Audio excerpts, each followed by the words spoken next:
Price the lord. ದೇವರ ಪರಿಶುದ್ಧ ನಾಮಕ್ಕೆ ಸ್ತೋತ್ರ ಉಂಟಾಗಲಿ. ನಾವು ಒಂದು ವಾಕ್ಯದ ಭಾಗವನ್ನು ಓದಿಕೊಂಡು ಮುಂದೆ ಹೋಗುವರಾಗೋಣ.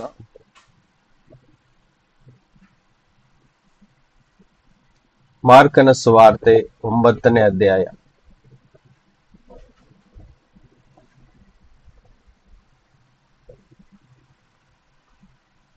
ವಾಕ್ಯ 23, 14ರಿಂದ ಓದಿ 23 ತನಕ. 14ರಿಂದ 23. ತರುವಾಯ ಅವರು ಉಳಿದ ಶಿಷ್ಯರ ಬಳಿಗೆ ಬಂದು ಅವರ ಸುತ್ತಲೂ ಜನರ ದೊಡ್ಡ ಗುಂಪು ಇರುವುದನ್ನು, ಅವರ ಸಂಗಡ ಶಾಸ್ತ್ರಿಗಳು ತರ್ಕ ಮಾಡುವುದನ್ನು ಕಂಡರು. ಕೂಡಲೇ ಆ ಗುಂಪಿನವರೆಲ್ಲರೂ ಯೇಸುವನ್ನು ಕಂಡು ಬಹು ಆಶ್ಚರ್ಯಪಟ್ಟು ಆತನ ಬಳಿಗೆ ಓಡಿ ಬಂದು ಆತನನ್ನು ವಂದಿಸಿದರು. ಆತನು ಶಾಸ್ತ್ರಿಗಳನ್ನು, ಇವರ ಸಂಗಡ ಏನು ತರ್ಕ ಮಾಡುತ್ತೀರಿ ಎಂದು ಕೇಳಿದ್ದಕ್ಕೆ ಆ ಗುಂಪಿನಲ್ಲಿ ಒಬ್ಬನು, ಬೋಧಕನೇ, ನನ್ನ ಮಗನನ್ನು ನಿನ್ನ ಬಳಿಗೆ ಕರಕೊಂಡು ಬಂದೆನು.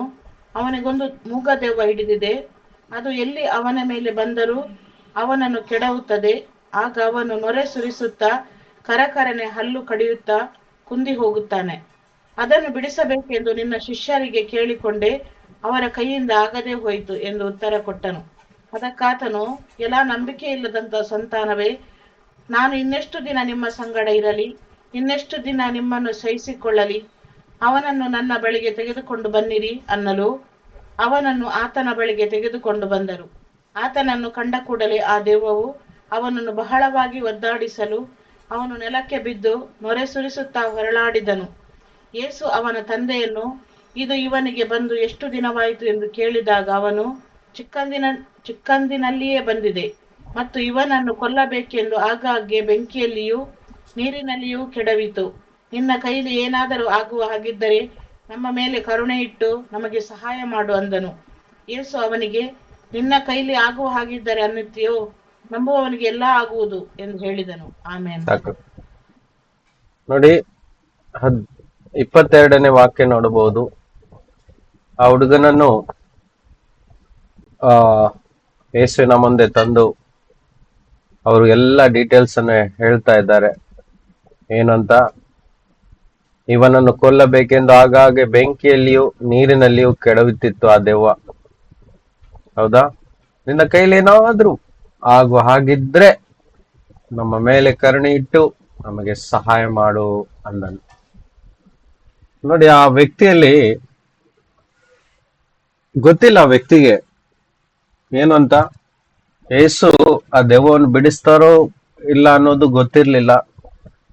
ಅದಕ್ಕೆ ಆ ವ್ಯಕ್ತಿ ಹೇಳ್ತಿದ್ದಾನೆ, ನಿನ್ನಲ್ಲಿ ಒಂದು ವೇಳೆ ಸಾಧ್ಯವಾದ್ರೆ ಇವನನ್ನು ಬಿಡುಗಡೆ ಮಾಡು. ಯಾಕಂತ ಹೇಳಿದ್ರೆ 18ನೇ ವಾಕ್ಯದಲ್ಲಿ ಯೇಸುವನ್ನು ನಂಬಿರೋರಾದ ಶಿಷ್ಯರು ಆ ದೆವ್ವವನ್ನು ಬಿಡಿಸ್ಲಿಕ್ಕೆ ಆಗ್ಲಿಲ್ಲ.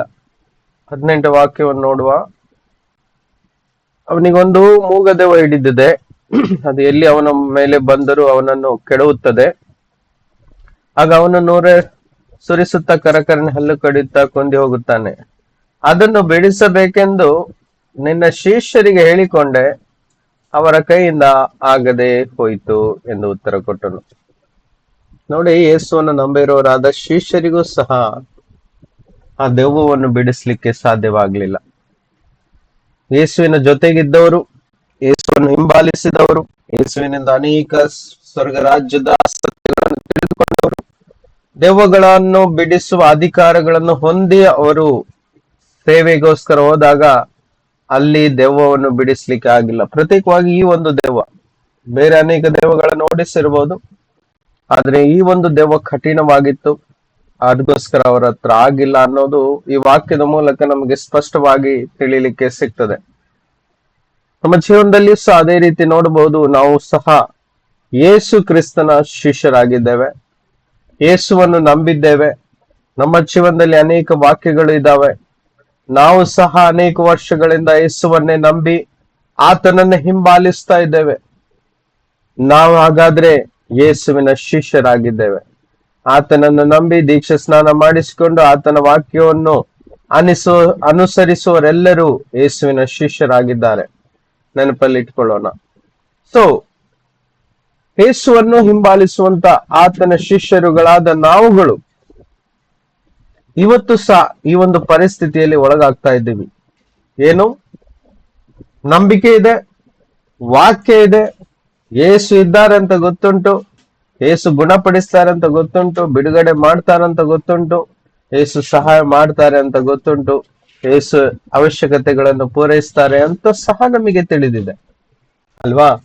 ಹಾಗಿರುವಾಗ ಎಲ್ಲೋ ಒಂದು ಕಡೆ ಈ ರೀತಿಯ ಒಂದು ಪರಿಸ್ಥಿತಿಯಲ್ಲಿ ನಾವು ಸಹ ಬಿದ್ದಿರುವಂತ ಅನೇಕ ಸಂದರ್ಭಗಳನ್ನು ನಾವು ಈ ಸಮಯದಲ್ಲಿ ನೆನಪಿಸಬಹುದು.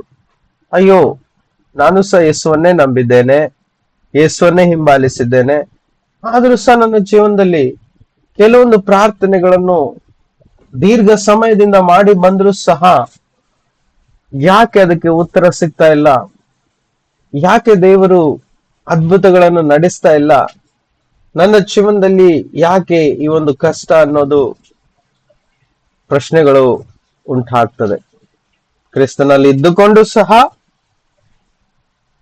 ಅನೇಕ ಅದ್ಭುತಗಳನ್ನು ಅನುಭವಿಸಿದ್ದರೂ ಸಹ ಕೆಲವೊಂದು ಸನ್ನಿವೇಶದಲ್ಲಿ ಅದ್ಭುತಗಳು ಉಂಟಾಗ್ತಾ ಇರುವುದಿಲ್ಲ. ಹೌದಲ್ವಾ? ಇವತ್ತು ಸಹ ನಮ್ಮ ಜೀವನದಲ್ಲಿ ನೋಡ್ಬೋದು, ಅನೇಕ ಅದ್ಭುತಗಳನ್ನು ನಾವು ಸಹ ನೋಡಿದ್ದೇವೆ. ಒಳ್ಳೆ ಒಳ್ಳೆ ಅದ್ಭುತಗಳನ್ನು ನಮ್ಮ ಜೀವನದಲ್ಲಿಯೂ ಸಹ ನಮ್ಮ ಕರ್ತರು ಮಾಡಿದ್ದಾರೆ. ಆದ್ರೂ ಇವತ್ತು ಎಲ್ಲಿಯೋ ಒಂದು ಕಡೆ ನಮ್ಮ ಜೀವನದಲ್ಲಿ ಕಾರ್ಯಗಳು ನಡೀತಾ ಇಲ್ಲ, ಅದ್ಭುತಗಳು ಆಗ್ತಾ ಇಲ್ಲ. ಹೌದಾ? ಸೊ ಇಲ್ಲಿ ಶಿಷ್ಯರಿಂದ ಆಗದೆ ಹೋಯ್ತು. ಅದಕ್ಕೆ ಆ ವ್ಯಕ್ತಿ ಯೇಸು ಸ್ವಾಮಿ ಹತ್ರ ಬಂದು ಹೇಳ್ತಾ ಇದ್ದಾರೆ, ನಿನ್ನ ಶಿಷ್ಯರಿಂದಂತೂ ಆಗ್ಲಿಲ್ಲ, ನಿನಗೆ ಸಾಧ್ಯವಾದ್ರೆ ನೀನು ಅದ್ಭುತವನ್ನು ಮಾಡು ಅಂತ ಹೇಳ್ತಾ ಇದ್ದಾರೆ. ಹೌದಾ? ಶಿಷ್ಯರಿಂದ ಆಗಿಲ್ಲ, ನಿನ್ನಿಂದ, ನಿನ್ನ ಕೈಲಿ ಆಗುವ ಹಾಗಿದ್ದರೆ ಮಾಡು ಅಂತ ಕೇಳಿಕೊಡ್ತಾರೆ. ಅದಕ್ಕೆ ಯೇಸುವಿನ ಉತ್ತರ ನೋಡಿ, ನಿನ್ನ ಕೈಲಿ ಆಗುವ ಹಾಗಿದ್ದರೆ ಅನ್ನುತ್ತೀಯೋ? ನನ್ನನ್ನು ನಂಬುವವನಿಗೆ ಎಲ್ಲ ಆಗುವುದು ಎಂದು ಹೇಳಿದನು. ಆ ಕೂಡಲೇ ಹುಡುಗನ ತಂದೆಯು ನಂಬುತ್ತೇನೆ, ಅಷ್ಟೇ ಅಲ್ಲ, ನನಗೆ ನಂಬಿಕೆ ಕಡಿಮೆ ಆಗಿದ್ದರೂ ಸಹಾಯ ಮಾಡು ಎಂದು ಕೂಗಿ ಹೇಳಿದನು.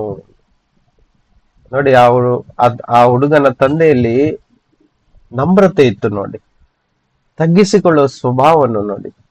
ನಾನು ನಂಬ್ತೇನೆ, ಆದ್ರೂ ನನ್ನಲ್ಲಿ ನಂಬಿಕೆ ಕಡಿಮೆ ಆಗಿದ್ದರೂ ನನಗೆ ಸಹಾಯ ಮಾಡು. ನನ್ನ ನಂಬಿಕೆ ಪೂರ್ಣ ಅಲ್ಲದೆ ಇರಬಹುದು ನಿನ್ನ ದೃಷ್ಟಿಯಲ್ಲಿ, ಸೊ ಆ ಒಂದು ಏರಿಯಾದಲ್ಲಿ ನನಗೆ ನಂಬಿಕೆ ನೀನು ಹೆಚ್ಚಿಸಿಕೊಡು, ನನಗೆ ಸಹಾಯ ಮಾಡು ಎಂದು ಕೂಗಿ ಹೇಳ್ತಾ ಇದ್ದಾನೆ. ಇವತ್ತು ನಮ್ಮೆಲ್ಲರ ಪರಿಸ್ಥಿತಿಗಳು ಇದೇ ರೀತಿ ಇರಬಹುದು ಅಲ್ವಾ? ನಂಬಿಕೆ ಇದ್ರೂ ಸಹ ನಂಬಿಕೆ ಸಾಕಾಗುವಷ್ಟು ಇಲ್ಲದೆ ನಾವು ಸಹ ಅನೇಕ ಸಂಗತಿಗಳು ನಮ್ಮ ಜೀವನದಲ್ಲಿ ಅನುಭವಿಸ್ತಾ ಇಲ್ಲ. ಇದಕ್ಕೆಲ್ಲ ಕಾರಣಗಳು ಇದ್ದಾವೆ. ಕಾರಣಗಳನ್ನು ನಾವು ಕಂಡುಹಿಡಿಬೇಕು. ಕಾರಣಗಳಿಲ್ಲದೆ ಜೀವನದಲ್ಲಿ ಕಾರ್ಯಗಳು ಆಗದೆ ಇರುವುದಿಲ್ಲ. ಯಾಕೆ ಅಂತ ಹೇಳಿದ್ರೆ, ಯೇಸು ಎಲ್ಲಿದ್ದಾರೋ ಅಲ್ಲಿ ಅದ್ಭುತಗಳು ಆಗೇ ಆಗುತ್ತೆ.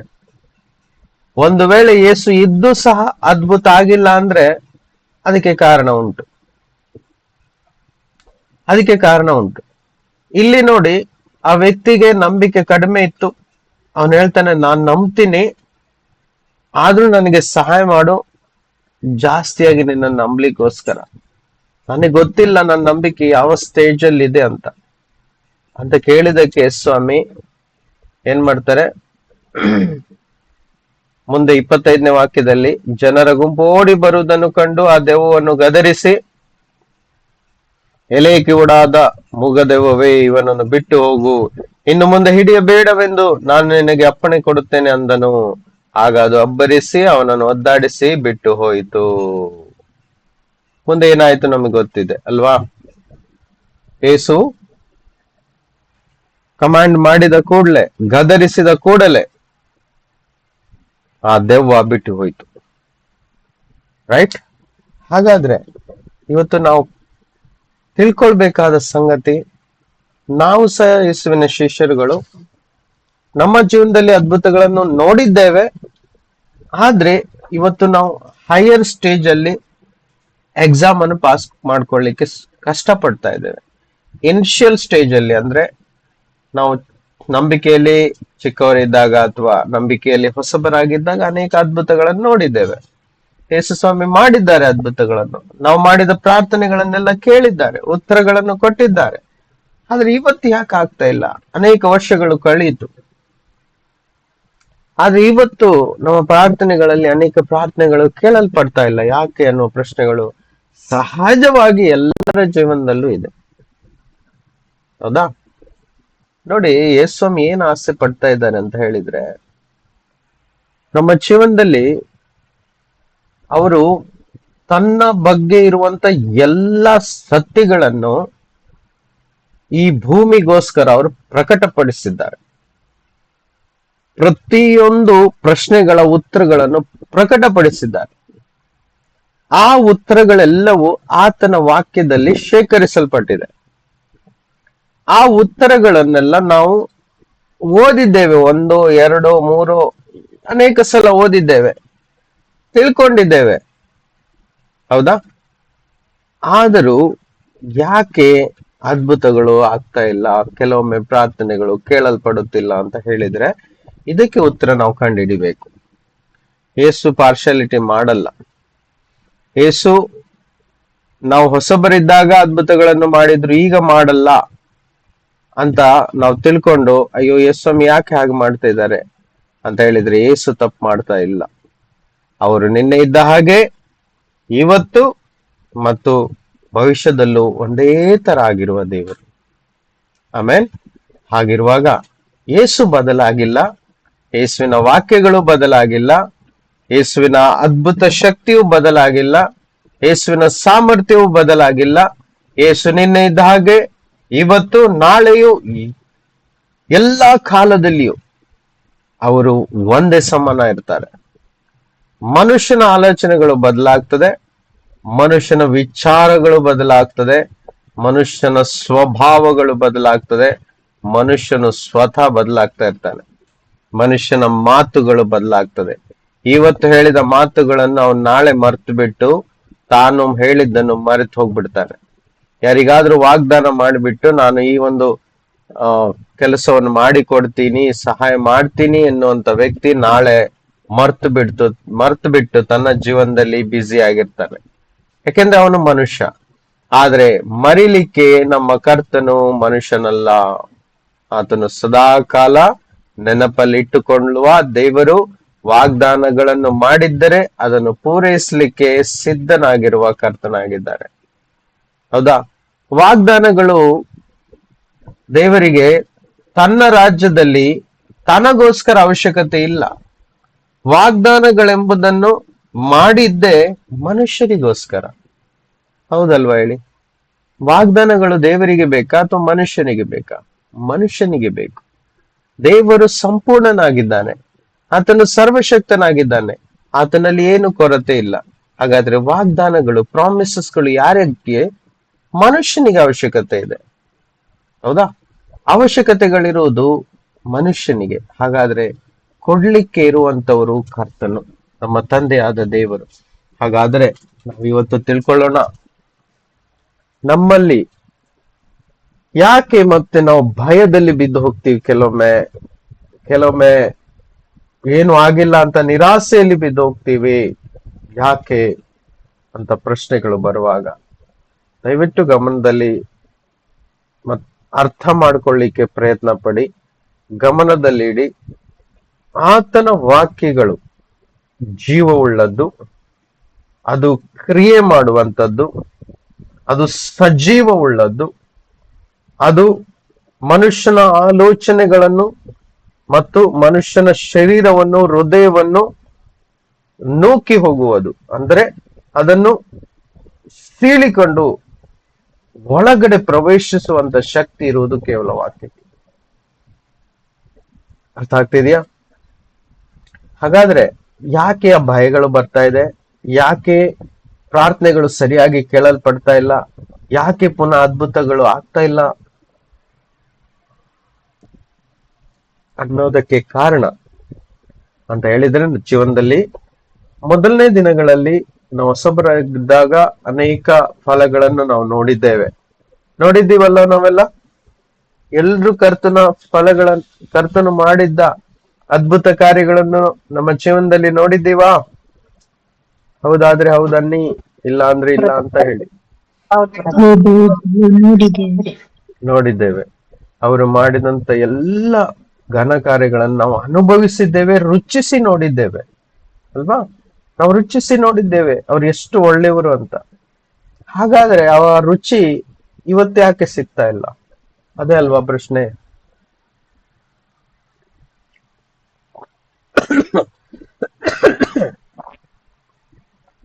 ಅದೇ ಅಲ್ವಾ ಪ್ರಶ್ನೆ. ಹೌದು ಬ್ರದರ್. ವಾಕ್ಯ ಬದಲಾಗಿದ್ಯಾ? ಇಲ್ಲ. ಇಲ್ಲ. ಕರ್ತನು ಬದಲಾಗಿದ್ದಾನ? ಇಲ್ಲ. ವಾಕ್ಯದ ಸಾಮರ್ಥ್ಯ ಬದಲಾಗಿದ್ಯಾ? ಇಲ್ಲ. ಇಲ್ಲ. ಹಾಗಾದ್ರೆ ಬದಲಾಗಿದ್ದದ್ದು ಏನು ಅನ್ನೋದನ್ನ ನಾವು ಪರೀಕ್ಷೆ ಮಾಡಿ ನೋಡ್ಬೇಕು. ಆಕಾಶ ಭೂಮಿ ಬದಲಾದ್ರು, ಅಳಿದು ಹೋದ್ರು, ಆತನ ವಾಕ್ಯದ ಸಾಮರ್ಥ್ಯ ಮತ್ತು ಸ್ವತಃ ಕರ್ತನು ಎಂದಿಗೂ ಬದಲಾಗೋದಿಲ್ಲ. ಅಂದು ಸತ್ತವನ್ನ ಎಬ್ಬಿಸಿದಂದ್ರೆ ಇವತ್ತು ಎಬ್ಬಿಸ್ಲಿಕ್ಕೆ ಆತನು ಅದೇ ತರದ ಶಕ್ತಿಯನ್ನು ಹೊಂದ್ಕೊಂಡಿರುವನು ಅಲ್ವಾ? ಹಾಗಾದರೆ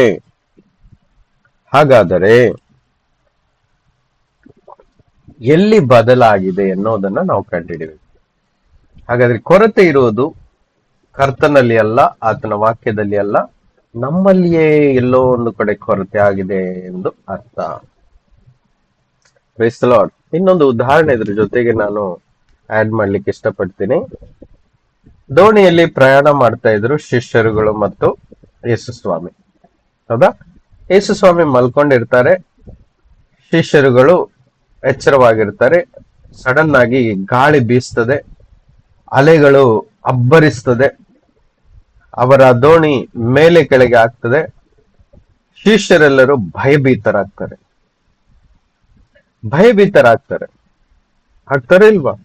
ಯೇಸು ಇದ್ದಾರೆ, ಯೇಸುವಿನ ಜೊತೆ ಅನೇಕ ಸಮಯದಿಂದ ನಡೀತಾ ಇದ್ದಾರೆ, ಯೇಸುವಿನ ಅನೇಕ ಅದ್ಭುತಗಳನ್ನು ನೋಡಿದ್ದಾರೆ ಕಣ್ಣಾರೆ, ಯೇಸುವಿನ ಮಹಿಮೆಯನ್ನು ಸಹ ನೋಡಿದ್ದಾರೆ.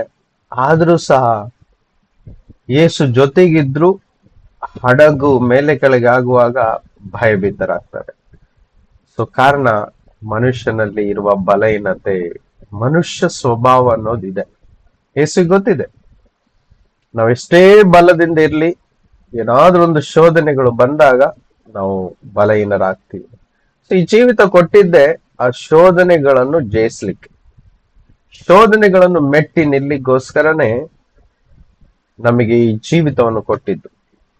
ಅವತ್ತು ದೋಣಿಯಲ್ಲಿ ಅವರಿಗೆ ಆಪ್ಷನ್ ಇತ್ತು. ಯಾವುದು? ಖಂಡಿತ ಒಂದು ಆಪ್ಷನ್ ಅವ್ರು ಯೂಸ್ ಮಾಡಿದ್ರು, ನೇರವಾಗಿ ಯೇಸುಸ್ವಾಮಿಯನ್ನು ಎಬ್ಸಿದ್ರು ಅಲ್ವಾ? ಎರಡನೇ ಆಪ್ಷನ್ ಇತ್ತು, ಏನು? ಯೇಸುಸ್ವಾಮಿಯನ್ನು ಎಬ್ಬಿಸದೆ ಅವರೇ ನಂಬಿಕೆಯಿಂದ ಪ್ರಾರ್ಥನೆ ಮಾಡಬಹುದಿತ್ತು. ಹೌದಲ್ವಾ? ನಂಬಿಕೆಯಿಂದ ಪ್ರಾರ್ಥನೆ ಮಾಡಬಹುದಿತ್ತು. ಅಥವಾ ನಂಬಿಕೆ ಇಟ್ಕೊಂಡು ಏನು ಆಗಲ್ಲ ಅಂತ ಅವರು ಸಹ ಆಜ್ಞೆ ಹೊರಡಿಸಬಹುದಿತ್ತು. ಆ ಬಂದಂತ ಗಾಳಿಗೆ, ಅಲೆಗಳಿಗೆ ಗದರಿಸಬಹುದಿತ್ತು. ಇಲ್ಲ, ಮಾಡಿಲ್ಲ ಅವರು. ಎರಡು ಆಪ್ಷನ್ ಅಲ್ಲಿ ಅವರು ಒಂದು ಆಪ್ಷನ್ ಅನ್ನು ಆಯ್ಕೆ ಮಾಡಿಕೊಂಡ್ರು, ಯೇಸುವನ್ನೇ ಎಬ್ಬಿಸುವುದು. ಹಾಗಾದ್ರೆ ಯೇಸುವನ್ನ ಎಬ್ಬಿಸಿದ ಮೇಲೆ ಅಲೆಗಳನ್ನು ನಿಲ್ಸಿದ್ರು, ಮತ್ತೆ ಗಾಳಿಯನ್ನು ನಿಲ್ಸಿದ್ರು. ಅದೆಲ್ಲ ನಮಗೆ ಗೊತ್ತಿದೆ. ಆದ್ರೆ ಅದಕ್ಕಿಂತ ಮುಂಚೆ ಒಂದು ಮಾತನ್ನು ಹೇಳ್ತಾರೆ, ಏನು? ಎಲೆ, ಯಾರಾದ್ರೂ ಹೇಳ್ಬೋದಾ? ಅಲ್ಪ ವಿಶ್ವಾಸಿಗಳೇ. ಈ ಅಲ್ಪ ವಿಶ್ವಾಸ ಅಂತ ಹೇಳಿದ್ರೆ ಇದರ ಜೊತೆಯಲ್ಲಿ ಏನೋ ಒಂದಿದೆ, ಅದು ಭಯ. ಏನೋ ಒಂದು ಅದ್ರ ಜೊತೆ ಇದೆ, ಅದೇನು? ಸಂಶಯ.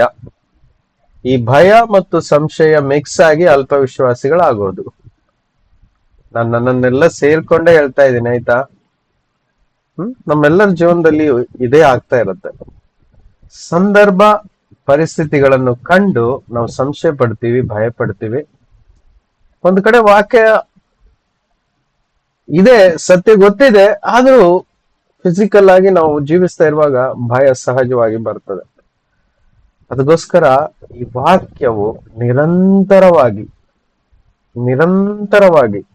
ದಿನನಿತ್ಯಲು ಹಗಲು ರಾತ್ರಿ, ಹಳೆ ಒಡಂಬಡಿಕೆಯಲ್ಲಿ ಕರ್ತನು ಹೇಳಿದ್ದಾರೆ, ನಿಮ್ಮ ಹಣೆಗಳ ಮೇಲೆ ಅದನ್ನ ಕಟ್ಕೊಳ್ಳಿ, ನಿಮ್ಮ ಕೈಗಳ ಮೇಲೆ ಕಟ್ಕೊಳ್ಳಿ ಅಂತ ಹೇಳಿದ್ರೆ ಏನು?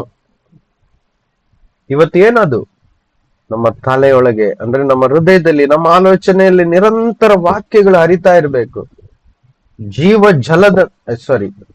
ಜೀವದ ಬುಗ್ಗೆಯಂತೆ. ಬುಗ್ಗೆ ಹೇಗೆ ಹರಿತಾ ಇರುತ್ತೆ? ನಾನ್ ಸ್ಟಾಪ್ ಆಗಿ ಬರ್ತಾ ಇರುತ್ತೆ ನೀರು. ಅದೇ ರೀತಿ ವಾಕ್ಯ ನಾನ್ ಸ್ಟಾಪ್ ಆಗಿ ನಮ್ಮ ಹೃದಯದಲ್ಲಿ ಓಡ್ತಾನೇ ಇರ್ಬೇಕು. ಯಾವ ವಿಷಯ ಬಂದ್ರೂ ವಾಕ್ಯ ಒಳಗಿಂದ ಬರ್ಬೇಕು ಹೊರಗಡೆ. ಯಾವ ಪರಿಸ್ಥಿತಿಗಳು ಬಂದ್ರೂ ಒಳಗಿಂದ ವಾಕ್ಯ ಬರ್ಬೇಕು. ಯಾವ ಕಷ್ಟ ಬಂದ್ರೂ ವಾಕ್ಯ ಒಳಗಿಂದ ಹೊರಗೆ ಬರ್ಬೇಕು. ರೋಗಗಳು ಬಂದ್ರೂ ಸಹ ವಾಕ್ಯ ಒಳಗಿಂದ ಹೊರಗೆ ಬರ್ಬೇಕು.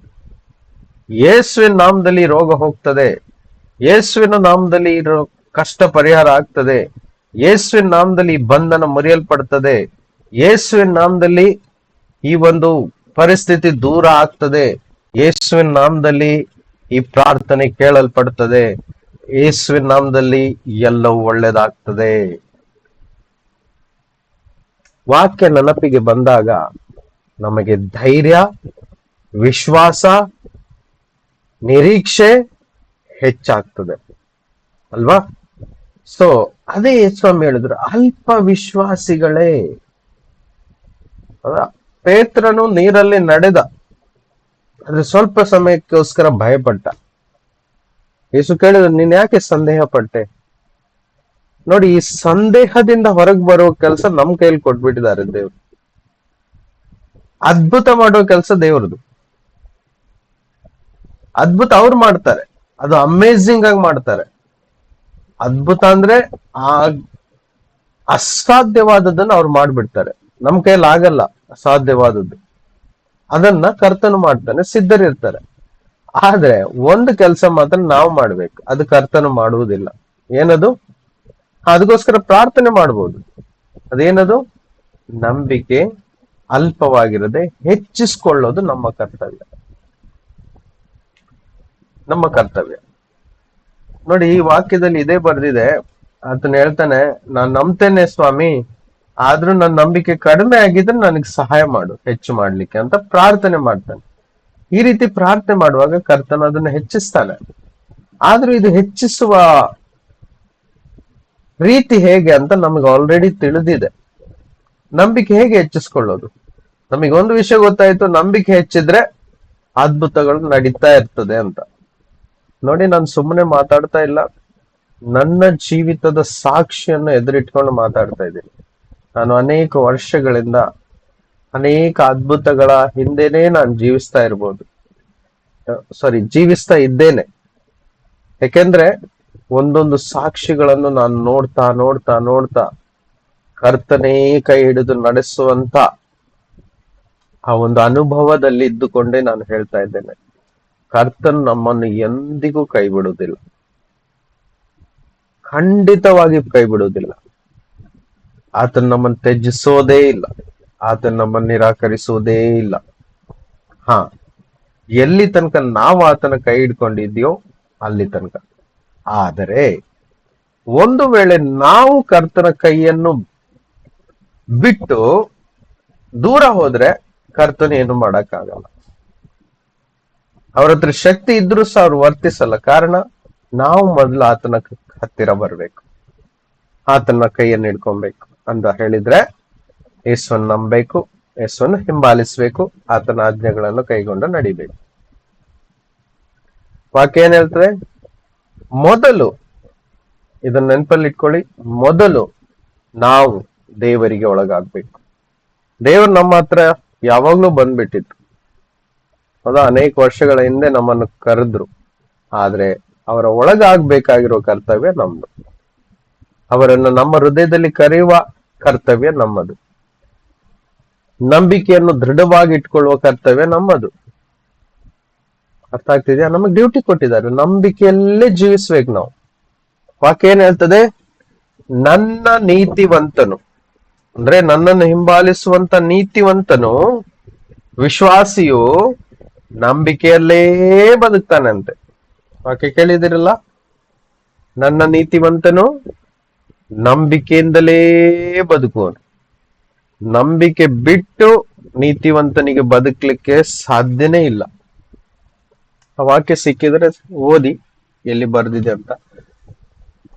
ಯೇಸುವನ್ನು ನಂಬುವವರಾದ, ಯೇಸುವಿನ ರಕ್ತದಿಂದ ಶುದ್ಧರಾದಂತ, ಯೇಸುವನ್ನು ಹಿಂಬಾಲಿಸುವಂತ ಕ್ರಿಸ್ತಿಯ ವಿಶ್ವಾಸಿಗಳೆಲ್ಲರೂ ಪ್ರತಿದಿನ, ಪ್ರತಿ ಗಳಿಗೆ, ಪ್ರತಿ ನಿಮಿಷ, ಪ್ರತಿ ಸಮಯದಲ್ಲೂ, ಪ್ರತಿ ವಿಷಯಗಳಲ್ಲಿಯೂ ಸಹ ನಂಬಿಕೆ ವ್ಯಕ್ತಪಡಿಸುವವರಾಗಿರ್ಬೇಕು.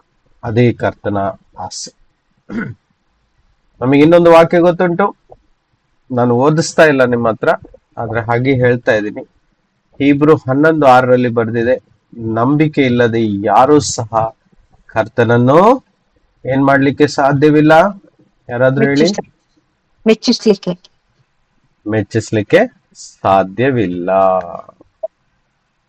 ನಂಬಿಕೆ ಇಲ್ಲದೆ ಯಾರು ಕರ್ತನನ್ನು ಮೆಚ್ಚಿಸ್ಲಿಕ್ಕೆ ಸಾಧ್ಯವಿಲ್ಲ. ಸೊ ಹಾಗಾದ್ರೆ ನಂಬಿಕೆ ಎಷ್ಟು ಇಂಪಾರ್ಟೆಂಟ್ ಅನ್ನೋದನ್ನ, ಈ ಏರಿಯಾವನ್ನು ನಾವು ಯಾವತ್ತೂ ಮರಿಬಾರದು.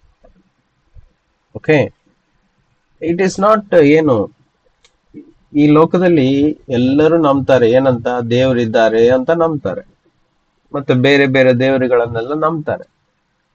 ಓಕೆ, ಅವ್ರು ನಂಬುವಂಥದ್ದೇನು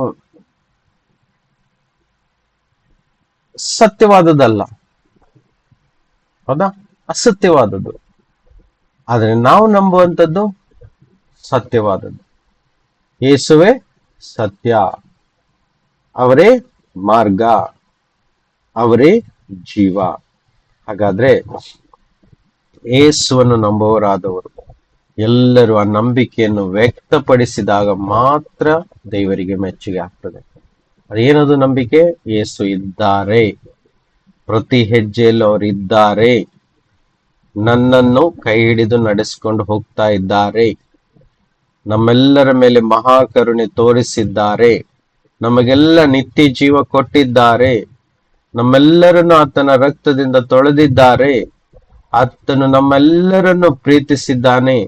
ಎಂಥ ಪ್ರೀತಿ ಅಂತ ಹೇಳಿದ್ರೆ, ನಮ್ಮೆಲ್ಲರನ್ನು ಪಾಪದಿಂದ ಕಾಪಾಡ್ಲಿಕ್ಕೋಸ್ಕರ ತನ್ನ ರಕ್ತವನ್ನು ಸುರಿಸಿ ತನ್ನ ಪ್ರಾಣವನ್ನೇ ತ್ಯಾಗ ಮಾಡಿದ್ದಾನೆ.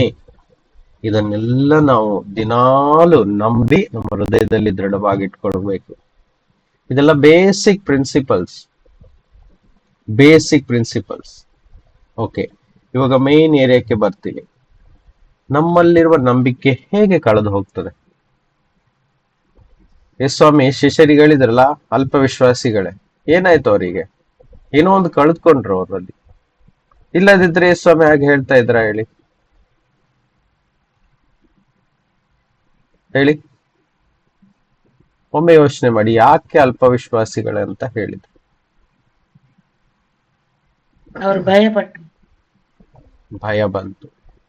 ಯಾಕೆ ಭಯ ಬಂತು? ಅಲೆಗಳ ಶಬ್ದವನ್ನು ಕೇಳಿದ್ರು ಅಲ್ವಾ? ಅಲೆಗಳು ಬಡಿದಾಗ ಅವರ ಹಡಗು ಅಥವಾ ದೋಣಿ ಮೇಲೆ ಕೆಳಗೆ ಆಗ್ತಿತ್ತು. ಅದನ್ನು ನೋಡಿ ಭಯಪಟ್ರು ಅಲ್ವಾ?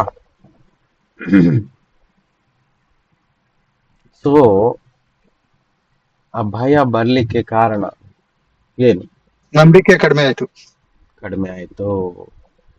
ನಂಬಿಕೆ ಕಡಿಮೆ ಆಯ್ತು. ಹೌದಾ?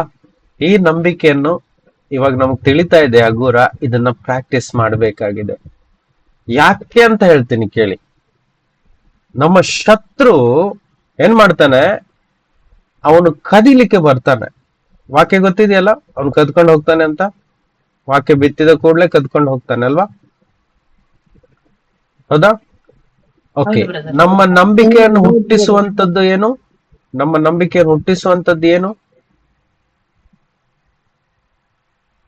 ಹೇಗೆ ನಮ್ಮ ನಂಬಿಕೆ ಹುಟ್ಟುತ್ತದೆ? ನಮ್ಮ ನಂಬಿಕೆ ಹೇಗೆ ಹೆಚ್ಚಾಗ್ತದೆ? ವಾಕ್ಯವನ್ನು ಕೇಳಿ ಕೇಳಿ ವಾಕ್ಯವನ್ನು ಕೇಳಿ ಕೇಳಿ. ನೋಡಿ, ರೋಮ 10:17 ಒಮ್ಮೆ ಓದುವ.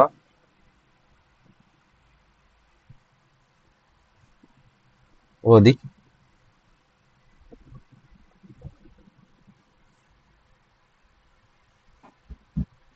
ಆದ ಕಾರಣ ಸಾರಿದ ಸುವಾರ್ತೆಯು ನಂಬಿಕೆಗೆ ಆಧಾರ, ಆ ವಾರ್ತೆಗೆ ಕ್ರಿಸ್ತನ ವಾಕ್ಯವೇ ಆಧಾರ. ಆಮೇನ್. ಆಮೇನ್. ಸೊ ಕ್ರಿಸ್ತನ ವಾಕ್ಯ ಒಳಗಡೆಯಿಂದ ಎಲ್ಲಿಯಾದ್ರೂ ನೆನಪಿಂದ ಓಡೋಗ್ಬಿಡುತ್ತೋ ಆವಾಗ ಅಲ್ಲಿ ಭಯ ಮತ್ತು ಸಂದೇಹ ಎಂಟ್ರಿ ಮಾಡುತ್ತೆ ಅಂದ್ರೆ ಅದು ತಗೊಂಡ್ಬರ್ತಾನೆ ದುಷ್ಟನು. ಅವನ್ ರೆಡಿ ಇರ್ತಾನೆ.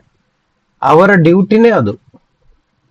ಈ ಭೂಮಿಯಲ್ಲಿ ಎಷ್ಟು ಮನುಷ್ಯರಿದ್ದಾರೋ ಅದಕ್ಕಿಂತ ಜಾಸ್ತಿ ದೆವ್ವಗಳಿದ್ದಾವೆ. ಇದನ್ನ ನಂಬ್ತೀರಾ?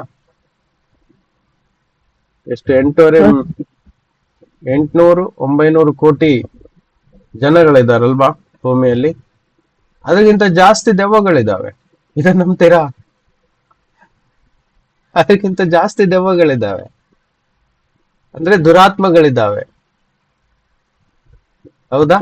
ಹಾಗಾದ್ರೆ ಪ್ರತಿಯೊಂದು ಮನುಷ್ಯನ ಹಿಂದೆ ದೆವ್ವಗಳು ಓಡ್ತಾನೆ ಇರ್ತವೆ. ಯಾತಗೋಸ್ಕರ? ಆ ವ್ಯಕ್ತಿಯನ್ನು ದೇವರ ಕಡೆಗೆ ಹೋಗದಂತೆ, ಸತ್ಯ ದೇವರನ್ನು ತಿಳಿಯದಂತೆ, ಪ್ರತ್ಯೇಕವಾಗಿ ಯೇಸುವನ್ನು ನಂಬದಂತೆ ಮತ್ತು ಯೇಸುವಿನ ವಾಕ್ಯಗಳನ್ನು ನಂಬದಂತೆ, ಯೇಸುವಿನ ವಾಕ್ಯಗಳನ್ನು ಹೃದಯದಲ್ಲಿ ಇಟ್ಟುಕೊಳ್ಳದಂತೆ, ಯೇಸುವಿನ ವಾಕ್ಯಗಳನ್ನು ಅನುಸರಿಸದಂತೆ ಈ ದೆವ್ವಗಳು ಕಾರ್ಯ ಮಾಡ್ತಾ ಇರುತ್ತೆ. ಅದಕ್ಕೋಸ್ಕರ ಅವು ಟೆಕ್ನಿಕ್ ಗಳನ್ನು ಯೂಸ್ ಮಾಡ್ತವೆ. ಏನು? ಲೋಕವನ್ನು ಮಧ್ಯೆ ತರುತ್ತದೆ. ಇದು ಸರಿಯಾಗಿ ತಿಳ್ಕೊಳ್ಳಿ. ಲೋಕವನ್ನು ಮುಂದೆ ತಗೊಂಡ್ಬರ್ತದೆ. ಏನು? ಲೋಕದ ಆಶೆ ಪಾಶೆಗಳನ್ನು, ಲೋಕಕ್ಕೆ ಸಂಬಂಧವಾದ ಜೀವಿತದ ಶೈಲಿಗಳನ್ನು, ಲೋಕದಲ್ಲಿರುವಂತಹ ವಸ್ತುಗಳನ್ನು, ಲೋಕದ ಸಂಪತ್ತುಗಳನ್ನು, ಕಣ್ಣಿನ ಆಸೆಗಳನ್ನು, ಬದುಕು ಬಾಳಿನ ಡಂಬ ಅಂದ್ರೆ ಪ್ರೈಡ್ ಆಫ್ ಲೈಫ್, ಇವೆಲ್ಲವನ್ನು ತೆಗೆದುಕೊಂಡು ಬರ್ತದೆ. ಅಲ್ಲಿ ವಂಚಿಸ್ತವೆ. ಇದನ್ನು ನೋಡಿದಂತ ವಿಶ್ವಾಸಿಗಳು, ಅವಿಶ್ವಾಸಿಗಳು ಬಿಡಿ, ಅದರಲ್ಲಿ ಜೀವಿಸುವವರು ಹಗೂರವಾಗಿ ವಾಕ್ಯಗಳನ್ನು ಮರಿತಾವೆ. ಲೋಕವನ್ನು ನೋಡಿ, ಪರಿಸ್ಥಿತಿಗಳನ್ನು ನೋಡಿ ಅದರ ಮೇಲೆ ಡಿಪೆಂಡ್ ಆಗ್ಲಿಕ್ಕೆ ಸ್ಟಾರ್ಟ್ ಆಗ್ತಾರೆ. ಹೌದಲ್ವಾ ಅಂತ ಅದನ್ನು ತೋರಿಸಿರೋದು ಯಾರು? ದೆವ್ವಗಳು. ಯೇಸು ಸ್ವಾಮಿಗೆ ಶೋಧಿಸುವಾಗ ಮೇಲೆತ್ತರಕ್ಕೆ ಕೊಂಡೋಗಿ ಒಂದು ಗುಡ್ಡದ ಮೇಲೆ ಇಡೀ ಲೋಕವನ್ನು, ಐಶ್ವರ್ಯವನ್ನು, ಸಂಪತ್ತನ್ನು ತೋರಿಸಿದ ಸೈತಾನ ಅಲ್ವಾ? ಅವನೇನ್ ಹೇಳಿದ? ಇವೆಲ್ಲ ನೀನು ಕೊಡ್ತೀನಿ. ಯಾವಾಗ? ನನ್ನ ಮುಂದೆ ನೀನು ಬಗ್ಗಿ ನನ್ನನ್ನು ಆರಾಧಿಸು. ನನ್ನನ್ನು ಆರಾಧಿಸಿದ್ರೆ ಈ ಲೋಕದ ಎಲ್ಲ ಐಶ್ವರ್ಯ ಸಂಪತ್ತು ನಿನಗೆ ಸಿಗ್ತದೆ. Note this point. ಹೌದಾ? ಯೇಸು ಆಗ ವಾಕ್ಯದಲ್ಲೇ ಹೇಳಿದ್ರು, ದೇವರನ್ನು ಬಿಟ್ಟು ಬೇರೆ ಯಾರನ್ನು ಆರಾಧಿಸ್ಲಿಕ್ಕೆ ಇಲ್ಲ ಅಂತ. ಇದರಲ್ಲಿ ಏನು ಅರ್ಥ ಆಗ್ತಾ ಇದೆ? ಇವತ್ತು ಸೈತಾನ ಮತ್ತು ಆತನ ಸೇನೆ ಮನುಷ್ಯನನ್ನು ಮರಳು ಮಾಡಿ ಆರಾಧನೆ ಅವನಿಗೆ ಸಿಗ್ಬೇಕು, ವರ್ಷಿಪ್ ಅವನಿಗೆ ಸಿಗ್ಬೇಕು, ಅದೇ ಅವನ ಟಾರ್ಗೆಟ್. ಮತ್ತು ಸತ್ಯ ದೇವರನ್ನು ನಿರಾಕರಿಸ್ಬೇಕು. ಅದಕ್ಕೋಸ್ಕರ ಅವುಗಳು ಏನು ಬೇಕಾದ್ರೂ ಮಾಡ್ತವೆ. ಪುನಃ ಹೇಳ್ತೀನಿ ಬೇಕಾದ್ರೆ, ಇವತ್ತು ಸೈತಾನನ ಟಾರ್ಗೆಟ್ ಮನುಷ್ಯನನ್ನು ಸತ್ಯ ದೇವರನ್ನು ತಿಳಿಯದಂತೆ ಮತ್ತು ಸತ್ಯ ದೇವರ ಅದ್ಭುತಗಳನ್ನು ಅನುಭವಿಸದಂತೆ, ಆತನ ಮಹಾಪ್ರೀತಿ ಕರುಣೆಯನ್ನು ಅನುಭವಿಸದಂತೆ, ಆತನ ಸತ್ಯ ವಾಕ್ಯಗಳನ್ನು ತಿಳಿಯದಂತೆ ಆ ದೆವ್ವಗಳು ಏನ್ ಮಾಡ್ತವೆ? ಸೈತಾನ ಮತ್ತು ಅವರ ಸೇನೆಗಳಾದ ದೆವ್ವಗಳು ಅದಕ್ಕೆ ಬೇಕಾದಂತ ಎಲ್ಲ ಉಪಾಯಗಳನ್ನು ಮಾಡ್ತವೆ. ಅದು ಏನ್ ಮಾಡ್ತವೆ ಅಂತ ಹೇಳಿದ್ರೆ, ಈ ಲೋಕದ ಸಂಗತಿಗಳನ್ನು ತಂದು ನಮ್ಮ ಮುಂದೆ ಇಡ್ತವೆ. ಲೋಕದಲ್ಲಿರುವಂತ ಒಳ್ಳೆ ಸಂಗತಿಗಳನ್ನು ಇಡ್ತವೆ, ಕೆಟ್ಟ ಸಂಗತಿಗಳನ್ನು ಇಡ್ತವೆ. ಆ ವ್ಯಕ್ತಿಯ ಪರಿಸ್ಥಿತಿಗೆ ಅನುಗುಣವಾಗಿ ಸಂಗತಿಗಳನ್ನು ಇಡ್ತಾ ಹೋಗ್ತವೆ. ಆ ವ್ಯಕ್ತಿಯ ಬಲಹೀನತೆಗಳನ್ನು ಕಂಡುಹಿಡಿತವೆ. ಫಸ್ಟ್ ಏನು? ಒಂದು ವ್ಯಕ್ತಿಗೆ ಏನು ಬಲಹೀನತೆ? ಉದಾಹರಣೆಗೆ, ಒಬ್ಬನಿಗೆ ಬಲಹೀನತೆ ಅಂತ ಹೇಳಿದ್ರೆ, ಅವನಿಗೆ ಟೆನ್ಷನ್ ಆದಾಗ ಅವನು ಕುಡಿತಾನೆ ಅಂತ ತಿಳ್ಕೊಳ್ಳೋಣ, ಡ್ರಿಂಕ್ಸ್ ಮಾಡ್ತಾನೆ, ಅಥವಾ ಅವನಿಗೆ ಅದು ಒಂಥರ ಅಡಿಕ್ಷನ್. ಸೊ ಸೊ ಆ ವ್ಯಕ್ತಿಗೆ ದೆವ್ವಗಳೇನ್ ಮಾಡ್ತವೆ, ಕುಡಿಲಿಕ್ಕೆ ಪ್ರೇರಣೆ ಕೊಡ್ತಾನೆ ಇರ್ತವೆ. ನೀನು ಕುಡಿದ್ರೆ ನಿಂಗೆ ಸಂತೋಷ ಆಗ್ತದೆ, ನೆಮ್ಮದಿ ಸಿಗುತ್ತೆ ಅಂತ ಸುಳ್ಳು ಹೇಳ್ತಾನೆ ಇರ್ತವೆ. ಮತ್ತೆ ಆ ಶರೀರಕ್ಕೆ ಅಡಿಕ್ಟ್ ಆಗಿಬಿಡುತ್ತೆ. ಹೌದಾ? ಇನ್ನು ಕೆಲವರಿಗೆ ತುಂಬಾ ಮಾತಾಡಿ ಜಗಳ ಆಡದೆ ಇದ್ರೆ ಮನಸ್ಸಿಗೆ ನೆಮ್ಮದಿ ಸಿಗಲ್ಲ. ಅವರ ಬಲಹೀನತೆಯನ್ನು ಕಂಡುಕೊಂಡಂತ ದೆವ್ವಗಳೇನ್ ಮಾಡ್ತವೆ, ಆ ಬಲಹೀನತೆಗೆ ತಕ್ಕಂತೆ ಶೋಧನೆಗಳನ್ನು ತಗೊಂಡ್ಬರ್ತವೆ, ಜಗಳ ಮಾಡಿಸುವ ಸಂದರ್ಭಗಳನ್ನು ಉಂಟು ಮಾಡಿಸ್ತದೆ. ಅದಕ್ಕೆ ಕೆಲವರು ಸುಮ್ನೆ ಜಗಳ ಮಾಡ್ತಾರೆ, ವಿಷಯ ಏನೂ ಇರಲ್ಲ, ಚಿಕ್ಕ ಮಾತಿಗೂ ಸಹ ಜಗಳ. ಸ್ಮಾಲ್ ಥಿಂಗ್, ನಥಿಂಗ್ ಹ್ಯಾಪನ್, ಏನೂ ಆಗಿಲ್ಲ, ಚಿಕ್ಕ ವಿಷಯ ಜಸ್ಟ್ ಫಾರ್ಗಿವ್ ಮಾಡಿದ್ರೆ ಆಗ್ಬಿಡ್ತಿತ್ತು, ದೊಡ್ಡ ವಿಷಯ ಆಗಿ ಜಗಳ ಆಗ್ಬಿಡ್ತಿತ್ತು. ಇದು ಟ್ಯಾಕ್ಟಿಕ್ ಯಾರ್ದು? ದೆವ್ವಗಳದು ಅಲ್ವಾ? ಸೊ ಒಂದು ಮನುಷ್ಯನ ಬಲಹೀನತೆಯನ್ನು ಕಂಡುಹಿಡಿದು ಅದೇ ಬಲಹೀನತೆಗೆ ಬೇಕಾದಂತ ಎಲ್ಲ ಸಪೋರ್ಟ್ಗಳನ್ನು ದೆವ್ವಗಳು ಮಾಡ್ತವೆ. ಇನ್ನೊಂದು ಉದಾಹರಣೆ, ಯಾರಲ್ಲಿ ಭಯ ಜಾಸ್ತಿ ಆಗುತ್ತೆ ಅಂತ ನೋಡ್ತವೆ. ಯಾರಿಗೆ ಭಯ ಜಾಸ್ತಿ, ಯಾವ ವ್ಯಕ್ತಿಗೆ, ಅಂತ ವ್ಯಕ್ತಿಗಳನ್ನು ಕಂಡಿಡಿದು ಅವರಿಗೆ ಭಯ ಹುಟ್ಟಿಸುವ ಸಂಗತಿಗಳನ್ನೇ ತಂದು ಮುಂದೆ ಇಡ್ತವೆ. ಯಾವುದರ ಭಯ? ಮುಂದೆ ಏನಾಗುತ್ತೋ, ಭವಿಷ್ಯದಲ್ಲಿ ಏನಾಗುತ್ತೋ, ಮಕ್ಕಳ ಜೀವಿತ ಏನಾಗುತ್ತೋ, ಹೌದಾ, ನಾವು ಮುಂದೆ ಹೇಗೆ ಜೀವಿಸುವುದು, ಹೌದಾ, ಇಂಥ ಭಯಗಳನ್ನು ಹಾಕ್ಬಿಡ್ತವೆ. ಇನ್ನು ಅನೇಕರಿಗೆ ಚಿಂತೆ ಇರುತ್ತೆ, ಮನೆ ಕಟ್ಕೊಳ್ಬೇಕು, ಮನೆ ಆಗಿಲ್ಲ, ಅನೇಕ ವರ್ಷದಿಂದ ನಾವು ಮನೆ ಇಲ್ಲದೆ ಬಾಡಿಗೆ ಮನೆಯಲ್ಲೋ ಅಥವಾ ಬೇರೆ ಏನೋ ಒಂದು ಚಿಕ್ಕ ಮನೆಯಲ್ಲೋ ಅಥವಾ ಚೆನ್ನಾಗಿಲ್ದೇ ಇರೋ ಮನೆಯಲ್ಲಿ ಜೀವಿಸ್ತಾ ಇದ್ದೀವಿ. ಆ ಒಂದು ಭಯ ಅಲ್ಲ, ವರೀಸ್, ಚಿಂತೆಯಲ್ಲೇ ಜೀವಿಸ್ತಾ ಇರುವಾಗ ಸೈತಾನಗಳ ದೆವ್ವಗಳೇನ್ ಮಾಡ್ತವೆ, ಅದೇ ಚಿಂತೆ ಇನ್ನಷ್ಟು ತರ್ತವೆ. ಏನು, ನಿನಗೆ ಸಿಗೋದೇ ಇಲ್ಲ ನಿನ್ ಸ್ವಂತ ಮನೆ ಅಥವಾ ಒಳ್ಳೆ ಮನೆ ನಿನ್ನ ಹತ್ರ ಕಟ್ಕೊಳ್ಳಿಕ್ಕೆ ಆಗುದೇ ಇಲ್ಲ ಅಂತ ಸುಳ್ಳು ವಿಚಾರಗಳನ್ನು ಬಿತ್ತಾ ಇರ್ತವೆ. ಅಲ್ದಿದ್ರೆ ಏನ್ ಮಾಡ್ತವೆ, ಅವರ ಸ್ನೇಹಿತರ ಮುಖಾಂತರ ನೆಗೆಟಿವ್ ವರ್ಡ್ಗಳನ್ನ ಮಾತಾಡಿಸುವ ಹಾಗೆ ಮಾಡ್ತವೆ. ನೋಡಿ, ಈ ರೀತಿ ನಾವು ಯೋಚನೆ ಮಾಡೋಕ್ ಹೋದ್ರೆ ನೂರಾರು ರೀತಿಯಲ್ಲಿ ದೆವ್ವಗಳು ಮನುಷ್ಯನನ್ನು ಹೆದರಿಸ್ತವೆ. ಹೆದರಿಕೆ ಆಗೋದು ಹೇಗೆ ಹೇಳಿ? ಮನಸ್ಸಿನಲ್ಲಿ ವಿಚಾರ ಬಂದಾಗ ಹೆದರಿಕೆ ಆಗ್ತದಲ್ವಾ? ಮನಸ್ಸಿನಲ್ಲಿ ವಿಚಾರಗಳು ಉದ್ಭವಿಸಿದಾಗ ಹೆದರಿಕೆ ಆಗ್ತದೆ. ಅದೇ ಒಬ್ಬ ಕೋಮದಲ್ಲಿರುವ ಮನುಷ್ಯನಿಗೆ ಹೆದರಿಸಿ ನೋಡಿ, ಏನು ಗೊತ್ತಾಗಲ್ಲ ಅವನಿಗೆ. ಯಾಕಂದ್ರೆ ಅವನ ವಿಚಾರ ಏನಾಗಿದೆ, ಡೆಡ್ ಆಗಿದೆ. ಅಂದ್ರೆ ವಿಚಾರ ಅವನು ಮಾಡ್ಲಿಕ್ಕೆ ಆಗುದಿಲ್ಲ. ಅದಕ್ಕೆ ಅವನಿಗೆ ಭಯ ಅನ್ನೋದು ಗೊತ್ತಿಲ್ಲ, ಧೈರ್ಯ ಅನ್ನೋದು ಗೊತ್ತಿಲ್ಲ ಅಲ್ವಾ? ಅದೇ ರೀತಿ ನಮ್ಮ ಮನಸ್ಸಿನಲ್ಲಿ ಭಯದ ವಿಚಾರಗಳನ್ನು ತಂದ್ಬಿಡ್ತಾರೆ.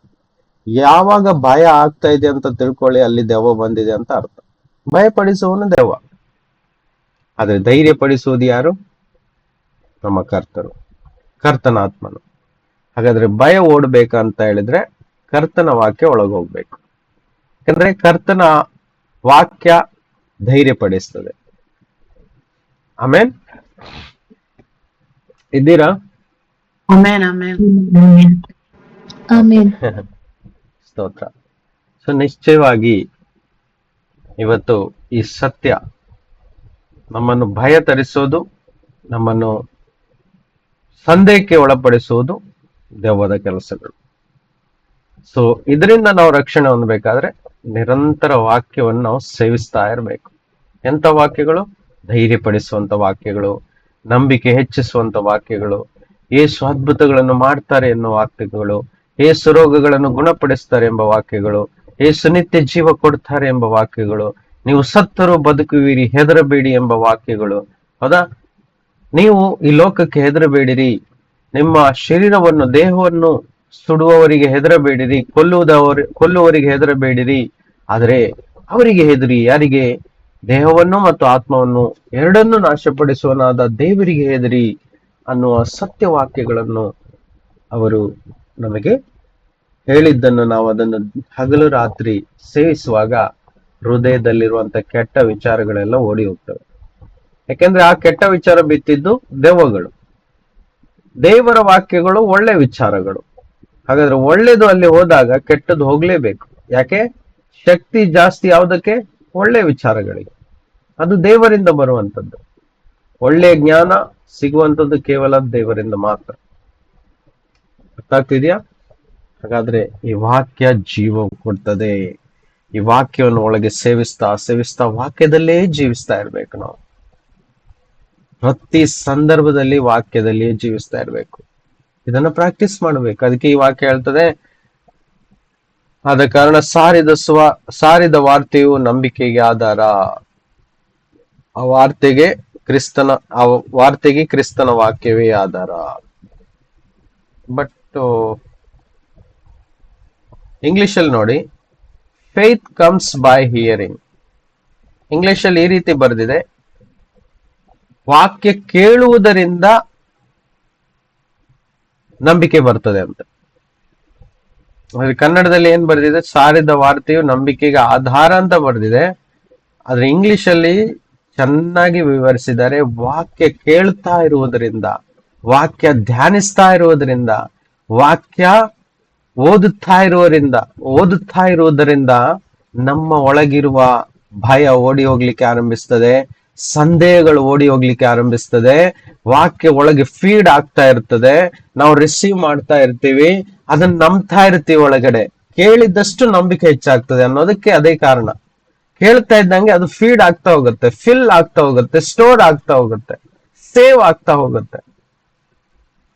ಅವಾಗ ಒಳಗಿದ್ದಂತ ಕೆಟ್ಟ ವಿಚಾರಗಳು, ದೆವ್ವನು ಬಿತ್ತಿದಂತ ವಿಚಾರಗಳೆಲ್ಲವೂ ಬಿಟ್ಟು ಹೋಗುತ್ತೆ.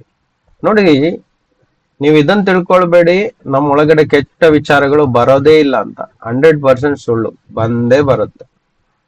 ವಾಕ್ಯಾಧಾರ ನೋಡಿ, ಯೇಸು ಸ್ವಾಮಿ ಎದುರಲ್ಲಿ ಕೂತಂತ ಪೇತ್ರನ ಮನಸ್ಸಲ್ಲಿ ಕೆಟ್ಟ ವಿಚಾರ ಬಂತು. ಯಾವುದು? ಯೇಸು ನೀನ್ ಸಾಯಲೇಬಾರದು ಅಂತ. ಅದವನು ಮನುಷ್ಯನ ರೂಪದಲ್ಲಿ ಹೇಳಿದ್ದು, ಆದರೂ ಅದು ಸೈತಾನನ ಸಹಾಯದಿಂದ ಹೇಳಿದ್ದಲ್ವಾ. ಯೇಸು ಸಾಯಲೇಬೇಕಿತ್ತು. ಆದ್ರೆ ಯಾಕೆ ಪೇತ್ರನಿಗೆ ಅರ್ಥ ಆಗಿಲ್ಲ ಯಾಕಂತ ಹೇಳಿದ್ರೆ, ಪೇತ್ರನಿಗೆ ವಾಕ್ಯ ಗೊತ್ತಿರ್ಲಿಲ್ಲ. ಅಲ್ಲಿ ಹಳೆ ಒಡಂಬಡಿಕೆಯಲ್ಲಿ ಬರೆದಿತ್ತು, ಆತನು ಸಾಯಬೇಕಿತ್ತು, ಅನೇಕರ ಅಪರಾಧಗಳಿಗೋಸ್ಕರ ಆತನು ಸಾಯಬೇಕಿತ್ತು, ಕ್ರೂಜೆ ಮೇಲೆ ಸತ್ತು 3ನೇ ದಿನ ಎದ್ದು ಬರಬೇಕಿತ್ತು, ರಕ್ತ ಸುರಿಸಬೇಕಿತ್ತು ಎಂಬ ವಾಕ್ಯ ಅವನಿಗೆ ಗೊತ್ತಿರ್ಲಿಲ್ಲ. ಅದಕ್ಕೆ ಯೇಸುವೆ ನೀನ್ ಸಾಯಬೇಡ ಅಂತ ಭಾವನೆಗಳಲ್ಲಿ ಹೇಳಿದ. ನೋಡಿ, ಭಾವನೆ ಅಂದಾಗ ಇನ್ನೊಂದು ಪಾಯಿಂಟ್, ನಮ್ಮ ಭಾವನೆಗಳ ಮೇಲೆ ದುಷ್ಟನು ಹೋರಾಡ್ತಾನೆ. ಎಷ್ಟು ಜನ ನಂಬ್ತೀರಾ? ನಮ್ಮ ಭಾವನೆಗಳಿಗೆ ಅಟ್ಯಾಕ್ ಮಾಡ್ತಾನೆ. ನಮ್ಮ ಮೃದು ಸ್ವಭಾವ ಮನುಷ್ಯನಿಗೆ ಯಾಕೆ ಗೊತ್ತುಂಟ? ಪ್ರತಿಯೊಂದು ಮನುಷ್ಯನನ್ನು ಸೃಷ್ಟಿಸಿದ್ದು ನಮ್ಮ ದೇವರು. ಅದಕ್ಕೋಸ್ಕರ ಯಾರನ್ನು ಕೆಟ್ಟವರಾಗಿ ಸೃಷ್ಟಿಸಿರ್ಲ. ಹುಟ್ಟಿ ಬರುವಾಗ ಕೆಟ್ಟವರಾಗಿ ಇರಲ್ಲ ಅವರು. ಬೆಳೀತಾ ಬೆಳೀತಾ ಈ ಲೋಕದ ಕೆಟ್ಟ ಗುಣಗಳನ್ನು ಅವನು ಏನ್ ಮಾಡ್ತಾನೆ? ಕಲಿತಾನೆ. ಕಲ್ತು ಅದನ್ನೇ ಜೀವನದಲ್ಲಿ ಅಳವಡಿಸಿಕೊಂಡು ಅವನು ಕೆಟ್ಟವನಾಗ್ತಾನೆ. ಯಾವ ವ್ಯಕ್ತಿ ಮಗುವಾಗಿ ಹುಟ್ಟಿದಾಗ ಅವನು ಕೆಟ್ಟವನಾಗಿ ಹುಟ್ಟಿ ಬರಲ್ಲ. ಮುಗ್ಧವಾಗಿರುತ್ತೆ ಮಗು. ಈ ಲೋಕದ ಮೂಲಕ ದೆವ್ವಗಳು ಏನ್ ಮಾಡ್ತವೆ? ಅಂಧಕಾರದ ಶಕ್ತಿಗಳು ಆ ಮಗುವಿನ ಜೀವಿತದಲ್ಲಿ ಅದು ಹೇಗೆ ಬೆಳೀತಾ ಹೋಗ್ತದೋ, ಈ ಲೋಕದ ಮೂಲಕ, ಲೋಕದಲ್ಲಿರೋ ಜನಗಳ ಮೂಲಕ, ಮಾಧ್ಯಮಗಳ ಮೂಲಕ, ಇನ್ನಿತರೆ ವಿಷಯಗಳ ಮೂಲಕ ಕೆಟ್ಟ ಸಂಗತಿಗಳು, ಭಯ ಆಗ್ಲಿ, ಕೆಟ್ಟ ವಿಷಯಗಳಾಗ್ಲಿ, ಸಿಟ್ಟು ಮಾಡೋ ವಿಷಯ ಆಗ್ಲಿ, ಜಗಳ ಮಾಡೋ ವಿಷಯ ಆಗ್ಲಿ, ಕ್ಷಮಿಸದೇ ಇರುವಂತ ವಿಷಯಗಳಾಗ್ಲಿ, ಯಾವುದೆಲ್ಲ ಕೆಟ್ಟದಾಗಿದೆಯೋ ಅದೆಲ್ಲ ಅವನ ಜೀವನದಲ್ಲಿ ಫೀಡ್ ಆಗ್ತಾ ಇರುತ್ತೆ. ಹೀಗೆ ಆ ವ್ಯಕ್ತಿ ಬೆಳೆದು ದೊಡ್ಡವನಾದ ಮೇಲೆ ಕೆಟ್ಟ ವ್ಯಕ್ತಿ ಆಗ್ತಾನೆ. ಕೆಟ್ಟ ವಸ್ತುಗಳನ್ನು ಸೇವಿಸ್ಲಿಕ್ಕೆ ಈ ಲೋಕದಿಂದ ಕಲಿತಾ ಹೋಗ್ತಾನೆ. ಅರ್ಥ ಆಗ್ತಿದ್ಯಾ? ಇದನ್ನೆಲ್ಲ ಮಾಡೋದು ಯಾರು? ಈ ಲೋಕದ ಅಧಿಪತಿಯಾಗಿರುವ ಸೈತಾನನು. ಲೋಕವನ್ನು ಕಂಟ್ರೋಲ್ ಮಾಡ್ತಾ ಇದ್ದಾನೆ ಇನ್ನೊಂದ್ ಕಡೆ. ಆದ್ರೆ ಯೇಸುವನ್ನು ನಂಬಿ ಬಂದಂತ ವ್ಯಕ್ತಿಗಳು ಯೇಸುವಿನ ವಾಕ್ಯಗಳನ್ನು ತಿಳಿಲಿಕ್ಕೆ ಆರಂಭಿಸಿದಾಗ, ಸತ್ಯ ತಿಳಿಲಿಕ್ಕೆ ಆರಂಭಿಸಿದಾಗ, ಒಂದೊಂದೇ ವಿಷಯಗಳಿಂದ ಅವರು ಫ್ರೀ ಆಗ್ಲಿಕ್ಕೆ ಆರಂಭಿಸ್ತಾರೆ, ಸ್ವತಂತ್ರರಾಗ್ಲಿಕ್ಕೆ ಆರಂಭಿಸ್ತಾರೆ. ಅದಕ್ಕೆ ಯೇಸು ಹೇಳಿದ್ದು, ಸತ್ಯ ತಿಳ್ಕೊಳ್ತಾ ಹೋಗಿ ನೀವು ಸ್ವತಂತ್ರರಾಗ್ತಾ ಹೋಗ್ತೀರಿ. ಅದಕ್ಕೆ ಇವತ್ತು ಸತ್ಯ ಜಾಸ್ತಿ ತಿಳ್ಕೊಳ್ಬೇಕಂದ್ರೆ ಯೇಸುವಿನ ವಾಕ್ಯ ಜಾಸ್ತಿ ಕೇಳ್ತಾ ಹೋದಾಗೆ ಅಲ್ಲಿ ಶಕ್ತಿ ಜಾಸ್ತಿ ಆಗ್ತದೆ. ದೇವರ ಆತ್ಮನು ಅಲ್ಲಿ ಬಲಗೊಂಡು, ಅವರು ಬಲವುಳ್ಳವರಾಗಿದ್ದರೂ ನಾವು ವಾಕ್ಯಗಳನ್ನು ಜಾಸ್ತಿ ಸ್ವೀಕರಿಸುವಾಗ ಪವಿತ್ರ ಆತ್ಮನು ಬಲವಾಗಿ ಕಾರ್ಯ ಮಾಡ್ಲಿಕ್ಕೆ ಆರಂಭಿಸ್ತಾನೆ. ದೆವ್ವಗಳು ಅವಾಗ ಹತ್ರ ಬರ್ಲಿಕ್ಕೆ ಆಗೋದಿಲ್ಲ. ಯಾಕೆ? ನಮ್ಮ ಜೀವನದಲ್ಲಿ ವಾಕ್ಯ ತುಂಬಿಕೊಂಡಿರ್ತದೆ. ಅದಕ್ಕೆ ಪ್ರಿಯರೇ, ಹಗಲು ರಾತ್ರಿ ಯಾವಾಗೆಲ್ಲ ಆಗ್ತದೋ ನಮ್ಮ ಮೊಬೈಲಲ್ಲಿ ಅಥವಾ ಯಾವುದೇ ಮಾಧ್ಯಮಗಳ ಮೂಲಕ ಹೆಚ್ಚೆಚ್ಚಾಗಿ ಆತ್ಮಿಕ ಸಂಗತಿಗಳಿಗೆ ಆದ್ಯತೆ ಕೊಡಿ. ಆತ್ಮಿಕ ಸಂಗತಿಗಳಿಗೆ ಆದ್ಯತೆ ಕೊಡಿ. ನೇರವಾಗಿ ಜಾಸ್ತಿಯಾಗಿ ವಾಕ್ಯ, ಡೈರೆಕ್ಟ್ ವಾಕ್ಯ ನಿಮ್ಗೆ ಅರ್ಥ ಆಗ್ಲಿ ಅರ್ಥ ಆಗದೆ ಇರಲಿ, ಅದನ್ನೇ ನೋಡ್ತಾ ಓದ್ತಾ ಇರಿ. ಸಡನ್ ಆಗಿ ಪವಿತ್ರ ಆತ್ಮನು ನಿಮಗೆ ಸಹಾಯ ಮಾಡ್ಲಿಕ್ಕೆ ಆರಂಭಿಸ್ತಾನೆ. ಟಕ್ ಅಂತ ಮನಸ್ಸಿನಲ್ಲಿ ಮಾತಾಡ್ತಾರೆ, ನೋಡಿ ಈ ವಾಕ್ಯದ ಅರ್ಥ ಇದು ಅಂತ. ಅರ್ಥ ಆಗ್ತಾ ಇದೆಯಾ? ಸೊ ಮತ್ತೆ ಜಾಸ್ತಿ ಮೀಡಿಯಾದಲ್ಲಿರುವಂತ ಬೇರೆಯವರ ಹೇಳಿದಂತ ಸಂದೇಶಗಳನ್ನು ಸಹ ಜಾಸ್ತಿ ನೋಡಕ್ ಹೋಗ್ಬೇಡಿ, ಕಡಿಮೆ ಮಾಡಿ. ಕೇಳಬಾರ್ದಂತ ಹೇಳ್ತಾ ಇಲ್ಲ, ಯಾಕಂದ್ರೆ ಅವ್ರು ಏನ್ ಹೇಳ್ತಾ ಇದ್ರು ನಮ್ಗೆ ಗೊತ್ತಿಲ್ಲ.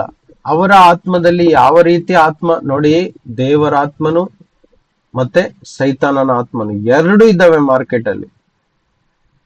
ನಾವು ನಂಬ್ಲಿಕ್ಕೆ ಆಗುದಿಲ್ಲ ಯಾವ್ದು ಸತ್ಯ ಸುಳ್ಳು ಅಂತ, ಹೌದಲ್ವಾ? ಅದಕ್ಕೋಸ್ಕರ ಬೈಬಲ್ ಅನ್ನು ತೆಗೆದು ನೋಡುವಾಗ ಅಥವಾ ಅದನ್ನು ಕೇಳ್ತಾ ಇರುವಾಗ ಅದ್ರಲ್ಲಿ ಸುಳ್ಳು ಅನ್ನೋದು ಇಲ್ವೇ ಇಲ್ಲ, ಎಲ್ಲವೂ ಸತ್ಯ.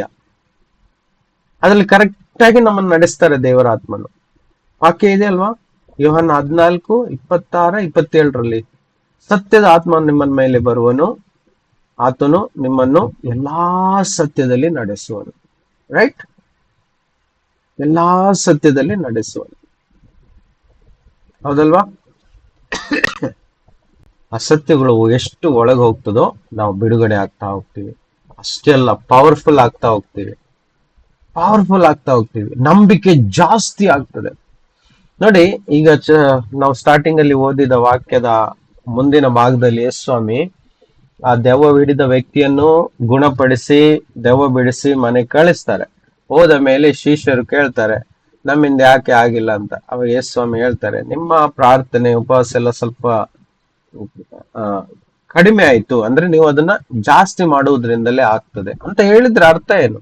ಉಪವಾಸ ಅಂತ ಹೇಳಿದ್ರೆ ಅರ್ಥ ಏನು? ನೀವು ದೇವರ ವಾಕ್ಯದಲ್ಲಿ, ದೇವರ ಭಕ್ತಿಯಲ್ಲಿ, ದೇವರ ಭಯದಲ್ಲಿ, ದೇವರ ಆರಾಧನೆಯಲ್ಲಿ ಎಷ್ಟು ಸಮಯ ಕಳಿತೀರಿ ಅಷ್ಟು ನೀವು ಇನ್ನಷ್ಟು ಪವರ್ಫುಲ್ಗೊಳ್ತೀರಿ ಅನ್ನೋದೇ ಅದರ ಅರ್ಥ. ಯಾಕಂದ್ರೆ ಯೇಸು ಸ್ವಾಮಿ ಸ್ವತಃ ತನ್ನ ಜೀವಿತದಿಂದ ತೋರಿಸ್ಕೊಂಡಿದಾರಲ್ವಾ.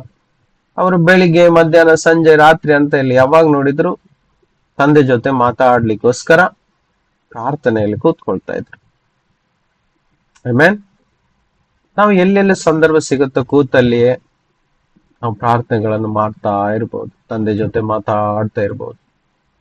ಪ್ರೀತಿಯಿಂದ ಒಂದು ಕಮ್ಯುನಿಕೇಶನ್, ಹೇಗೆ ನಮ್ಮ ಇಂಟರ್ನೆಟ್ ನಡೀತಾ ಇದೆ, ಇವಾಗ ಸ್ಟಾಪ್ ಆದ್ರೆ ಇಂಟರ್ನೆಟ್ ನನ್ನ ಶಬ್ದ ನಿಮಗೆ ಕೇಳಲ್ಲ, ಅದೇ ರೀತಿ ನಮ್ಮ ಕಮ್ಯುನಿಕೇಶನ್ ಮೇಲೆ ಕನೆಕ್ಟ್ ಆಗಿರ್ಬೇಕು, ಸತತವಾಗಿ ನೆಟ್ವರ್ಕ್ ಕನೆಕ್ಟ್ ಆಗಿರ್ಬೇಕು. ಇದೇ ಇವತ್ತು ಕ್ರಿಸ್ತಿಯ ಜೀವಿತದ ನಿಜವಾದ ಅರ್ಥ. ನೇರವಾಗಿ ದೇವರ ಆತ್ಮ ಒಳಗಡೆ ಮಾತಾಡ್ತಾ ಇರ್ಬೇಕು. ಎಷ್ಟಾಗುತ್ತೋ ಅಷ್ಟು ದೇವರ ಆತ್ಮನ ಒಳಗೆ ಮಾತನಾಡುವುದನ್ನು ನಾವು ಕೇಳುವಾಗ ನಮ್ಮ ಜೀವಿತದಲ್ಲಿ ಪರಿಪೂರ್ಣತೆ ಇರ್ಲಿಕ್ಕೆ ಆರಂಭಿಸ್ತದೆ. ಪರಿಪೂರ್ಣತೆ ಅಂದ್ರೆ ಅರ್ಥ ಆಗ್ತದಲ್ಲ, ಬೇರೆ ಯಾರ ಹತ್ರನೂ ಹೋಗಿ ನಾವು ಡಿಪೆಂಡ್ ಆಗೋದೇ ಬೇಡ.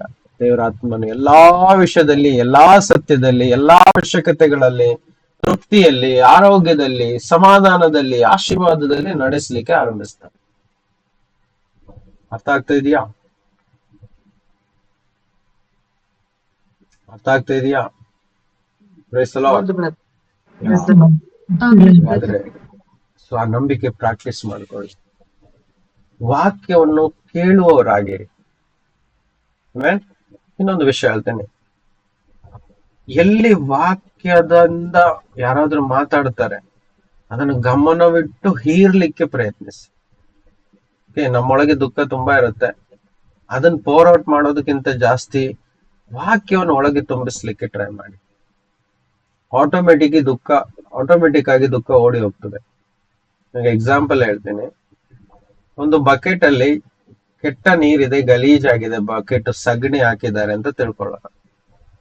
ಓಕೆ, ಅದನ್ನು ತೊಳೆಯದೆ ಅದನ್ನು ಕ್ಲೀನ್ ಮಾಡೋದು ಹೇಗೆ ಅಂದ್ರೆ, ಆ ಬಕೆಟ್ ಅನ್ನ ತೊಳೆದೇನೆ ಕ್ಲೀನ್ ಮಾಡೋದು ಹೇಗೆ ಅಂತ ಹೇಳ್ತೀನಿ ನೋಡಿ. ಆ ಬಕೆಟ್ ಅನ್ನು ತೆಗೆದುಕೊಂಡು ಹೋಗಿ ಟ್ಯಾಪ್ ಕೆಳಗಡೆ ಇಟ್ಟು ಟ್ಯಾಪ್ ಆನ್ ಮಾಡಿ ಬಿಟ್ಬಿಡಿ. ತುಂಬಾ ಹೊತ್ತು ಬಿಡಿ. ಆ ನೀರು ಸುರಿದು ಅದ್ರೊಳಗಿದ್ದಂತ ಎಲ್ಲ ಸಗಣಿಯ ಅಂಶಗಳನ್ನೆಲ್ಲ ತನ್ನಷ್ಟಕ್ಕೆ ಹೊರಗೆ ಚೆಲ್ತಾ ಹೋಗಿ ತನ್ನಷ್ಟಕ್ಕೆ ಕ್ಲೀನ್ ಆಗ್ಬಿಡುತ್ತೆ ಬಕೆಟ್. ಹೌದಾ? ಬಕೆಟ್ ಅಲ್ಲಿರುವ ಸಗಣಿಯನ್ನು ನಾವು ಕೈಯಿಂದಾದ್ರೂ ತಿಕ್ಕಿ ಕ್ಲೀನ್ ಮಾಡಬಹುದು, ಆದ್ರೆ ಮನುಷ್ಯನ ಹೃದಯದಲ್ಲಿ ಬಿತ್ತಲ್ಪಟ್ಟಂತ ಕೆಟ್ಟ ವಿಚಾರಗಳನ್ನು ಶುದ್ಧ ಮಾಡುವುದು, ಸಂದೇಹದ ವಿಚಾರಗಳನ್ನು ಶುದ್ಧ ಮಾಡುವುದು, ಭಯದ ವಿಚಾರಗಳನ್ನು ಶುದ್ಧ ಮಾಡುವುದು ನಮ್ಮ ಕೈಯಿಂದ ಅಸಾಧ್ಯ. ಅದಕ್ಕೋಸ್ಕರ ಕ್ರಿಸ್ತನ ವಾಕ್ಯವನ್ನು ನಿರಂತರ ಫೀಡ್ ಮಾಡ್ತಾ ಹೋದ್ರೆ ಆಟೋಮೆಟಿಕ್ ಆಗಿ ಕ್ಲೀನ್ ಆಗ್ತಾ ಹೋಗುತ್ತೆ. ನಿಮಗೊಂದು ವಾಕ್ಯ ತೋರಿಸ್ತೀನಿ, ನೆನಪಲ್ಲಿ ಬಂತು. ದೇವರಿಗೆ ಸ್ತೋತ್ರ ಕೊಡ್ತಾ ಇದ್ದಾರೆ ವಾಕ್ಯ. ಕೊರಿಂತ, 1 ಕೊರಿಂತನ 2 ಕೊರಿಂತ ನೋಡು. 1 ಕೊರಿಂತ 10:3-4.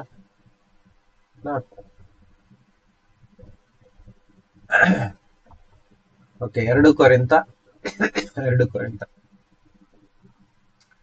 Thank you Lord. 2 Corinthians chapter 10. It's very deep meaning ಆಯ್ತಾ ಇದು.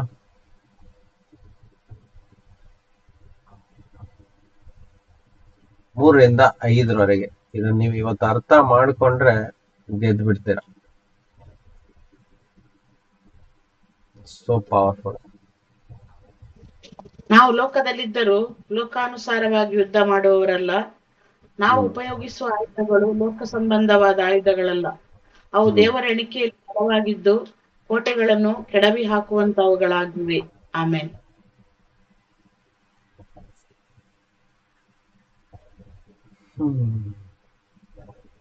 5ನೇ ವಾಕ್ಯ ಓದ್ಲೇಬೇಕು, ಅದೇ ಇಂಪಾರ್ಟೆಂಟ್. ಓದಿ ಸಿಸ್ಟರ್. ನಾವು ವಿತರ್ಕಗಳನ್ನು ದೇವಜ್ಞಾನವನ್ನು ವಿರೋಧಿಸುವುದಕ್ಕೆ ಏರಿಸಲ್ಪಟ್ಟಿರುವ ಉನ್ನತವಾದ ಎಲ್ಲಾ ಕೊತ್ತಲಗಳನ್ನು ಕೆಡವಿ ಹಾಕಿ ಎಲ್ಲಾ ಯೋಚನೆಗಳನ್ನು ಕ್ರಿಸ್ತನಿಗೆ ವಿಧೇಯವಾಗುವಂತೆ ಸೆರೆ ಹಿಡಿದು ನಿಮ್ಮ ವಿಧೇಯತ್ವವು ಪರಿಪೂರ್ಣವಾದ ಮೇಲೆ ಎಲ್ಲಾ ಅವಿಧೇಯತ್ವಕ್ಕೆ ಶಿಕ್ಷೆ ಮಾಡುವುದಕ್ಕೆ ಸಿದ್ಧರಾಗಿದ್ದೇವೆ. ಆಮೇನ್. ಇದನ್ನ ಅರ್ಥ ಮಾಡ್ಕೊಳ್ಬೇಕು ನಾವು, ಆಯ್ತಾ? ನಮ್ಮ ಇಂಗ್ಲಿಷ್ ಅಲ್ಲಿ ನೋಡುವ. ಓದಿ. ಇದೆ ನಮ್ಮನ್ನ sister, read in English. Yes, brother. For though we walk in the flesh, we do not war according to the flesh. For the weapons of our warfare are not carnal, but mighty in God. For pulling down strongholds, casting down arguments, and every high thing that exalts itself against the knowledge of God, bringing every thought into captivity to the obedience of Christ. Amen. See, bringing every thought into captivity. Where? To the obedience of Christ. So every thought ಅಂದ್ರೆ ಏನು? ಕನ್ನಡದಲ್ಲಿ ಸಹ ಇದೆ. ಎಲ್ಲ ಯೋಚನೆಗಳನ್ನು ಕ್ರಿಸ್ತನಿಗೆ ವಿಧೇಯವಾಗುವಂತೆ ಸೆರೆ ಹಿಡಿಬೇಕು. ಹೌದಾ? ನಾವು ಲೋಕದಲ್ಲಿ ಇದ್ದೇವೆ, ಲೋಕಾನುಸಾರಾಗಿ ಯುದ್ಧ ಮಾಡುವರಲ್ಲ ನಾವು. ನಮಗೆ ಅದು ಗೊತ್ತಾಯ್ತು. ನಮ್ದು ಸ್ಪಿರಿಚುವಲ್ ವಾರ್ಫೇರ್, ಆತ್ಮಿಕ ಯುದ್ಧ. ನಾವು ಉಪಯೋಗಿಸೋ ಆಯುಧಗಳು ಬಂದೂಕು ಅಥವಾ ಫಿರಂಗಿ ಅಥವಾ ಫೈಟರ್ ಜೆಟ್ಸ್ ಗಳು ಅಲ್ಲ, ಮಿಸೈಲ್ಸ್ ಅಲ್ಲ. ನಮಗೆ ಅದು ಸಹ ಗೊತ್ತಿದೆ, ಅಂತ ಆಯುಧಗಳಲ್ಲ. ಆದ್ರೆ ಅವು ದೇವರ ಎಣಿಕೆಯಲ್ಲಿ ಬಲವಾಗಿರುವ ಆಯುಧಗಳು. ಅದೆಂತದು ಆಯುಧಗಳು? ದೇವರ ವಾಕ್ಯ. ಅದೇನ್ ಮಾಡ್ತದೆ ದೇವರ ವಾಕ್ಯ ಎಂಬುದು? ಕೋಟೆಗಳನ್ನು ಕೆಡವಿ ಹಾಕ್ತವೆ. ಹೌದಾ? ಮತ್ತೇನ್ ಮಾಡ್ತವೆ? ವಿತರ್ಕಗಳನ್ನು, ಅಂದ್ರೆ ದೇವರ ವಾಕ್ಯಕ್ಕೆ ವಿರುದ್ಧವಾಗಿ ಹೇಳುವಂತ ವಿತರ್ಕಗಳು, ಆರ್ಗ್ಯುಮೆಂಟ್ಸ್. ಆಗುವುದೇ ಇಲ್ಲ, ಇನ್ ದೇವರ ಹತ್ರ ಸಾಧ್ಯವಿಲ್ಲ ಅನ್ನೋಂಥ ವಿಚಾರಗಳು ಈ ಲೋಕದಿಂದ ಅಥವಾ ಜನರ ಬಾಯಿಂದ ನಮ್ಗೆ ಕೇಳಲಿಕ್ಕೆ ಸಿಗ್ತದೆ. ಇದು ವಿತರ್ಕಗಳು. ದೇವರ ವಾಕ್ಯಕ್ಕೆ ವಿರೋಧವಾಗಿ ಯಾವುದೇ ವ್ಯಕ್ತಿ ಮಾತಾಡಿದ್ರೆ ಅಥವಾ ನಮ್ಮ ಮನಸ್ಸಲ್ಲಿ ಬಂದ್ರೆ ಅದೆಲ್ಲ ಸೈತಾನದಿಂದ ಬಂದಿರುವುದು. ಅವುಗಳನ್ನು ನಾವು ಕೆಡವಿ ಹಾಕ್ಬೇಕು. ಹೇಗೆ? ಸತ್ಯವೆಂಬ ವಾಕ್ಯದಿಂದ, ಅದು ಯೇಸುವಿನ ವಾಕ್ಯದಿಂದ. ನೋಡಿ, ದೇವರ ಜ್ಞಾನವನ್ನು ವಿರೋಧಿಸುವುದಕ್ಕೆ ಏರಿಸಲ್ಪಟ್ಟಿರುವ ಉನ್ನತವಾದ ಎಲ್ಲಾ ಕೊತ್ತಲಗಳನ್ನು ಕೆಡವಿ ಹಾಕಿ. ನೋಡಿ, ದೇವರ ಜ್ಞಾನ ಅಂದ್ರೆ ಏನು? ಆತನ ವಾಕ್ಯ. ಅದನ್ನು ವಿರೋಧಿಸುವುದಕ್ಕೆ ಏರಿಸಲ್ಪಟ್ಟಿರುವಂತ ಎಲ್ಲ ಉನ್ನತವಾದ ಎಲ್ಲಾ ತರದ ಕೊತ್ತಲಗಳು, ಎವ್ರಿ ಹೈ ಥಿಂಗ್. ಅಂದ್ರೆ ದೇವರ ವಾಕ್ಯಕ್ಕೆ ವಿರುದ್ಧವಾಗಿರುವಂತ ಸಕಲ ಸಂಗತಿಗಳು. ಈ ಲೋಕ ಯಾವುದೇ ರೀತಿಯಲ್ಲಿ, ನಾನು ಅದಕ್ಕೋಸ್ಕರ ನೋಡಿ ಒಂದು ತಿಂಗಳು 1.5 ತಿಂಗಳಾಯ್ತು, ನಿಮ್ಗೆ ಎಷ್ಟು ಮಟ್ಟಿಗಾದ್ರೂ ಅದರ ರೆವಲ್ಯೂಷನ್ ಸಿಕ್ಕಿದೆ ನನಗೆ ಗೊತ್ತಿಲ್ಲ. ನಾನು ಆಂಟಿ ಕ್ರೈಸ್ಟ್ ಅಂತ ಎಲ್ಲ ಕಲಿಸಿದ್ದೆ, ಅದು ಒಂಥರ ಏನು ಡಾಕ್ಟ್ರಿನಲ್ ಟೈಪ್ ಇತ್ತು. ನನ್ನ ಫೈನಲ್ ಪಾಯಿಂಟ್ ಅಂದ್ರೆ ಅಲ್ಟಿಮೇಟ್ ಪರ್ಪಸ್, ನನ್ನ ಉದ್ದೇಶ ಏನಿತ್ತು ಅಂತ ಹೇಳಿದ್ರೆ, ಅಷ್ಟು ಡೀಪ್ ಆಗಿ ಒಮ್ಮೆ ಮಾತ್ರ ಅರ್ಥ ಮಾಡ್ಕೊಳ್ಳೋದು, ಕೊನೆಗೆ ಯಾವ ರೀತಿ ಅಂತ್ಯ ಕ್ರಿಸ್ತನು ಕ್ರಿಸ್ತನ ಒಳಗಡೆ ಅಂದ್ರೆ ಕ್ರಿಸ್ತನ ಸಭೆ ಒಳಗಡೆ ಇದ್ಕೊಂಡು ಹೇಗೆ ಕ್ರಿಸ್ತನ ಸಭೆಯನ್ನು ನಶಿಸ್ತಾನೆ ಎಂಬುದು ನಾವು ತಿಳ್ಕೊಳ್ಬೇಕು. ಓಕೆ, ಇವಾಗ ಸ್ವಲ್ಪ ಅರ್ಥ ಮಾಡ್ಕೊಳ್ಳಿ. ಕೆಲವೊಂದನ್ನು ನಾನು ಓಪನ್ ಆಗಿ ಹೇಳಿದ್ರೆ ಬೇಜಾರು ಆಗುತ್ತೆ, ಅದಕ್ಕೋಸ್ಕರ ನೀವು ಅರ್ಥ ಮಾಡ್ಕೊಳ್ಳಿ ಅಂತ ಹೇಳ್ತೀನಿ. ಓಕೆ, ಕ್ರಿಸ್ತನಿಗೆ ಯಾವುದೆಲ್ಲ ಇಷ್ಟವಿಲ್ಲವೋ ಅದೆಲ್ಲ ವಾಕ್ಯದಿಂದ ಹೊರಗಡೆ ಇರುತ್ತೆ. ದೇವರ ಜ್ಞಾನಕ್ಕೆ ವಿರೋಧವಾಗಿದೆ. ದೇವರ ಜ್ಞಾನ ಅಂದ್ರೆ ದೇವರ ವಾಕ್ಯ. ಇಲ್ಲಿ ಬರೆದಿದೆಯಲ್ಲ, ದೇವರ ವಾಕ್ಯಕ್ಕೆ ವಿರೋಧಿಸುವುದಕ್ಕೆ ಏರಿಸಲ್ಪಟ್ಟಿರುವಂತ ಎಲ್ಲ ಉನ್ನತವಾದ ಕೊತ್ತಲಗಳು ಅಂತ ಹೇಳಿದ್ರೆ ಏನು? ಸೈತಾನನು ಮಾಡಿರುವಂತ ಜ್ಞಾನ. ದೇವರ ಜ್ಞಾನವನ್ನು ಬೀಳಿಸ್ಲಿಕ್ಕೆ, ವಿರೋಧಿಸ್ಲಿಕ್ಕೆ ಎತ್ತಿಸಿರುವಂತ ಅಥವಾ ಈ ಲೋಕದಲ್ಲಿ ಹೊಂಚು ಹಾಕಿದಂತ ಅನೇಕ ಜ್ಞಾನಗಳು ಈ ಲೋಕದಲ್ಲಿ ಉಂಟು. ಯಾವುದೆಲ್ಲ ದೇವರ ವಾಕ್ಯದಲ್ಲಿ ಇಲ್ಲವೋ ಅದನ್ನು ಒಂದು ವೇಳೆ ಕ್ರೈಸ್ತರು ಅದನ್ನು ಹಿಂಬಾಲಿಸುವುದಾದ್ರೆ ಅದು ದೇವರ ಜ್ಞಾನಕ್ಕೆ ವಿರೋಧ. ಇಲ್ಲಿವರೆಗೆ ಅರ್ಥ ಆಯ್ತಾ? ಯಾವುದೆಲ್ಲ ದೇವರ ವಾಕ್ಯದಲ್ಲಿ ಇಲ್ಲವೋ ಅದನ್ನು ಒಂದು ವೇಳೆ ನಾವೆಲ್ಲ ಅದನ್ನು ಫಾಲೋ ಮಾಡ್ತಾ ಇದ್ದೀವಿ ಅಂತ ಹೇಳಿದ್ರೆ ಅದು ದೇವರ ಜ್ಞಾನಕ್ಕೆ ವಿರೋಧವಾಗಿ ಏರಿಸಲ್ಪಟ್ಟಿರುವಂತ ಕೊತ್ತಲಗಳು. ಎಷ್ಟೊಂದಿಗೆ ಅರ್ಥ ಆಯ್ತಿಲ್ಲ ಅಂದ್ರೆ ಪುನಃ ವಿವರಿಸ್ತೇನೆ. Price the lord. ಹೇಳಿ ಬೇಗ. ಎಷ್ಟೊಂದಿಗೆ ಹೇಳಿ ಬ್ರದರ್, ಒಂಚೂರು ಅದು ಅರ್ಥ ಆಗಿಲ್ಲ. ಓಕೆ, ಉದಾಹರಣೆ ಕೊಡ್ತೇನೆ. ವಿಗ್ರಹ ಆರಾಧನೆ ದೇವರ ಜ್ಞಾನವ? ಅಲ್ಲ. ದೇವರ ವಾಕ್ಯಕ್ಕೆ ವಿರೋಧನ? ಹೌದಾ? ಹೌದು. ವಿಗ್ರಹ ಆರಾಧನೆ ದೇವರ ಜ್ಞಾನಕ್ಕೆ ವಿರೋಧವಾಗಿ ಏರಿಸಲ್ಪಟ್ಟಿರುವಂತ ಉನ್ನತವಾದ ಕೊತ್ತಲ. ಈ ಲೋಕದಲ್ಲಿ ಎಷ್ಟಿದೆ ಹೇಳಿ ವಿಗ್ರಹ ಆರಾಧನೆ? ಇದೆಯಾ? ತುಂಬಾ ಇದೆ ಬ್ರದರ್. ತುಂಬಾ ಇದೆ, ರೈಟ್? ಹೊರಗಡೆ ಇದೆ, ಆದ್ರೆ ಸಭೆಯಲ್ಲಿ ಇದೆಯಾ? ಹೌದು. ಹಾ, ಇದೆ. ಓಕೆ, ನೋಡಿ, ದೇವ್ರು ಹೇಟ್ ಮಾಡ್ತಾರೆ ವಿಗ್ರಹ. ನಾನು ಜಸ್ಟ್ ಒಂದು ಎಕ್ಸಾಂಪಲ್ ಅಲ್ಲಿ ಇದ್ದೀನಿ, 100 ಎಕ್ಸಾಂಪಲ್ ತೆಗೆದುಕೊಳ್ಬಹುದು. ಮೆಸೇಜ್ ಡೀಪ್ ಆಗಿ ಹೋಗ್ತಾ ಇದೆ. ಓಕೆ, ಒಂದು ಎಕ್ಸಾಂಪಲ್ ತೆಗೆದುಕೊಳ್ತೀನಿ. ದೇವರ ವಾಕ್ಯಕ್ಕೆ ವಿರೋಧವಾಗಿರುವಂತ ಎಲ್ಲ ಸಂಗತಿಗಳು ವಿಗ್ರಹನೇ. ಹೌದಾ? ಇದು ವಿಗ್ರಹ ಅಂತ ಹೇಳಿದ್ರೆ ಇವತ್ತು ಫಿಸಿಕಲ್ ಆಗಿ ಯಾವ್ದಾದ್ರು ಬೊಂಬೆ ಮಾಡೋದು ವಿಗ್ರಹ ಅಂತ ನಾವು ನೋಡ್ತೀವಿ. ಹೌದು, ಖಂಡಿತ ಅದು ಒಂದು ರೀತಿ ಅಷ್ಟೇ. ಓಕೆ, ಅದು ಒಂದು ರೀತಿಯನ್ನೇ ನಾವು ಕನ್ಸಿಡರ್ ಮಾಡಿದ್ರೆ ಇವತ್ತು ಯೇಸು ಸ್ವಾಮಿ ವಾಕ್ಯ ಹೇಳ್ತದೆ ದೇವರು ಆತ್ಮಸ್ವರೂಪಿ, ಗಾಡ್ ಇಸ್ ಸ್ಪಿರಿಟ್ ಅಂತ ನಮ್ಗೆ ಗೊತ್ತಿದೆ. ವಿಗ್ರಹ ಚಿತ್ರಗಳು ಇಲ್ಲವೇ ಇಲ್ಲ. ಅದನ್ನು ಮಾಡಿದ್ರೆ ದೇವರಿಗೆ ವಿರೋಧ ಅದು. ಹಾಗಾದ್ರೆ ದೇವರಿಗೆ ವಿರೋಧವಾಗಿ ಮಾಡಿರುವಂತದ್ದೆಲ್ಲ ಅಥವಾ ಮಾಡಿರುವಂತನೂ ಸಹ ವಿರೋಧಿ ಅಲ್ವಾ? ಹೌದು. ಹಾಗಾದ್ರೆ ವಿಗ್ರಹಗಳನ್ನ ನಾವು ಹಿಂಬಾಲಿಸುವುದಾದ್ರೆ, ನಾವು ಅದಕ್ಕೆ ಮಾನ ಕೊಟ್ರೆ ನಾವೇನಾಗ್ಬಿಡ್ತೀವಿ? ದೇವರಿಗೆ ವಿರೋಧಿಗಳಾಗ್ತೀವ? ಹೇಳಿ. ಹೌದು. ಹೌದು. ನೋಡಿ, ಇಸ್ರಾಯೇಲ್ ಜನರು ಮೋಶೆ ಪರ್ವತಕ್ಕೆ ಹೋದಾಗ ಪ್ರಾರ್ಥನೆಗೆಂದು ತಡವಾಗಿದ್ದಕ್ಕೆ ಅವರು ತಮ್ಮ ಚಿನ್ನಾಭರಣಗಳನ್ನೆಲ್ಲ ತೆಗೆದು ವಿಗ್ರಹ ಮಾಡಿಕೊಂಡ್ರು. ತಮಗೆ ಬೇಕಾದಂತ ಒಂದು ದೇವರು ಮಾಡಿಕೊಂಡು ಅವ್ರಿಗೆ ಇಷ್ಟ ಬಂದ ಹಾಗೆ ಕುಣಿದಾಡಿದ್ರು, ಡಾನ್ಸ್ ಮಾಡಿದ್ರು, ಎಲ್ಲ ಮಾಡಿದ್ರು. ಮೋಶೆ ವಾಪಸ್ ಬಂದಾಗ ನೋಡಿ ಕೋಪಗೊಂಡ.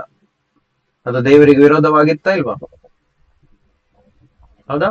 ದೇವರು ಆಮೇಲೆ ಅದಕ್ಕೆ ಶಿಕ್ಷೆ ಕೊಟ್ರ ಇಲ್ವಾ? ಕೊಟ್ರಲ್ವಾ? ಹಾ. ಸೊ ದೇವರಿಗೆ ಇಷ್ಟ ಇಲ್ಲದ್ದು ಆತನ ವಾಕ್ಯದಲ್ಲಿ ಎಲ್ಲವನ್ನು ತಿಳಿಸ್ಕೊಟ್ಟಿದ್ದಾರೆ. ಅದನ್ನ ಯಾವುದು ಸಹ ನಾವು ಮಾಡ್ಲಿಕ್ಕೆ ಇಲ್ಲ. ಎಷ್ಟು ನಾವು ಕಾಂಪ್ರಮೈಸ್ ಮಾಡ್ತೀವಿ, ಪುನಃ ನಾವು ದೇವರಿಗೆ ವಿರೋಧಿಗಳಾಗ್ತೀವಿ. ನಿಮಗೆ ವಾಕ್ಯ ತೋರಿಸ್ಲ ಅದನ್ನ ಪುನಃ. ಈ ಲೋಕದಲ್ಲಿರುವಂತ ವಸ್ತುಗಳ ಮೇಲೆ ಪ್ರೀತಿಯನ್ನು ಇಟ್ಕೊಳ್ಳುವುದು ದೇವರಿಗೆ ವಿರೋಧ. ಅವರ ಮೇಲೆ ದೇವರಿಗೆ ಪ್ರೀತಿ ಇಲ್ಲ. ಅದು ಯಾವುದು ದೇವರಿಂದ ಹುಟ್ಟಿಕೊಂಡಿದ್ದು ಅಲ್ಲ. See that? Amen? ದೇವರಿಂದ ಹುಟ್ಟಿಕೊಂಡಿದ್ದಲ್ಲ.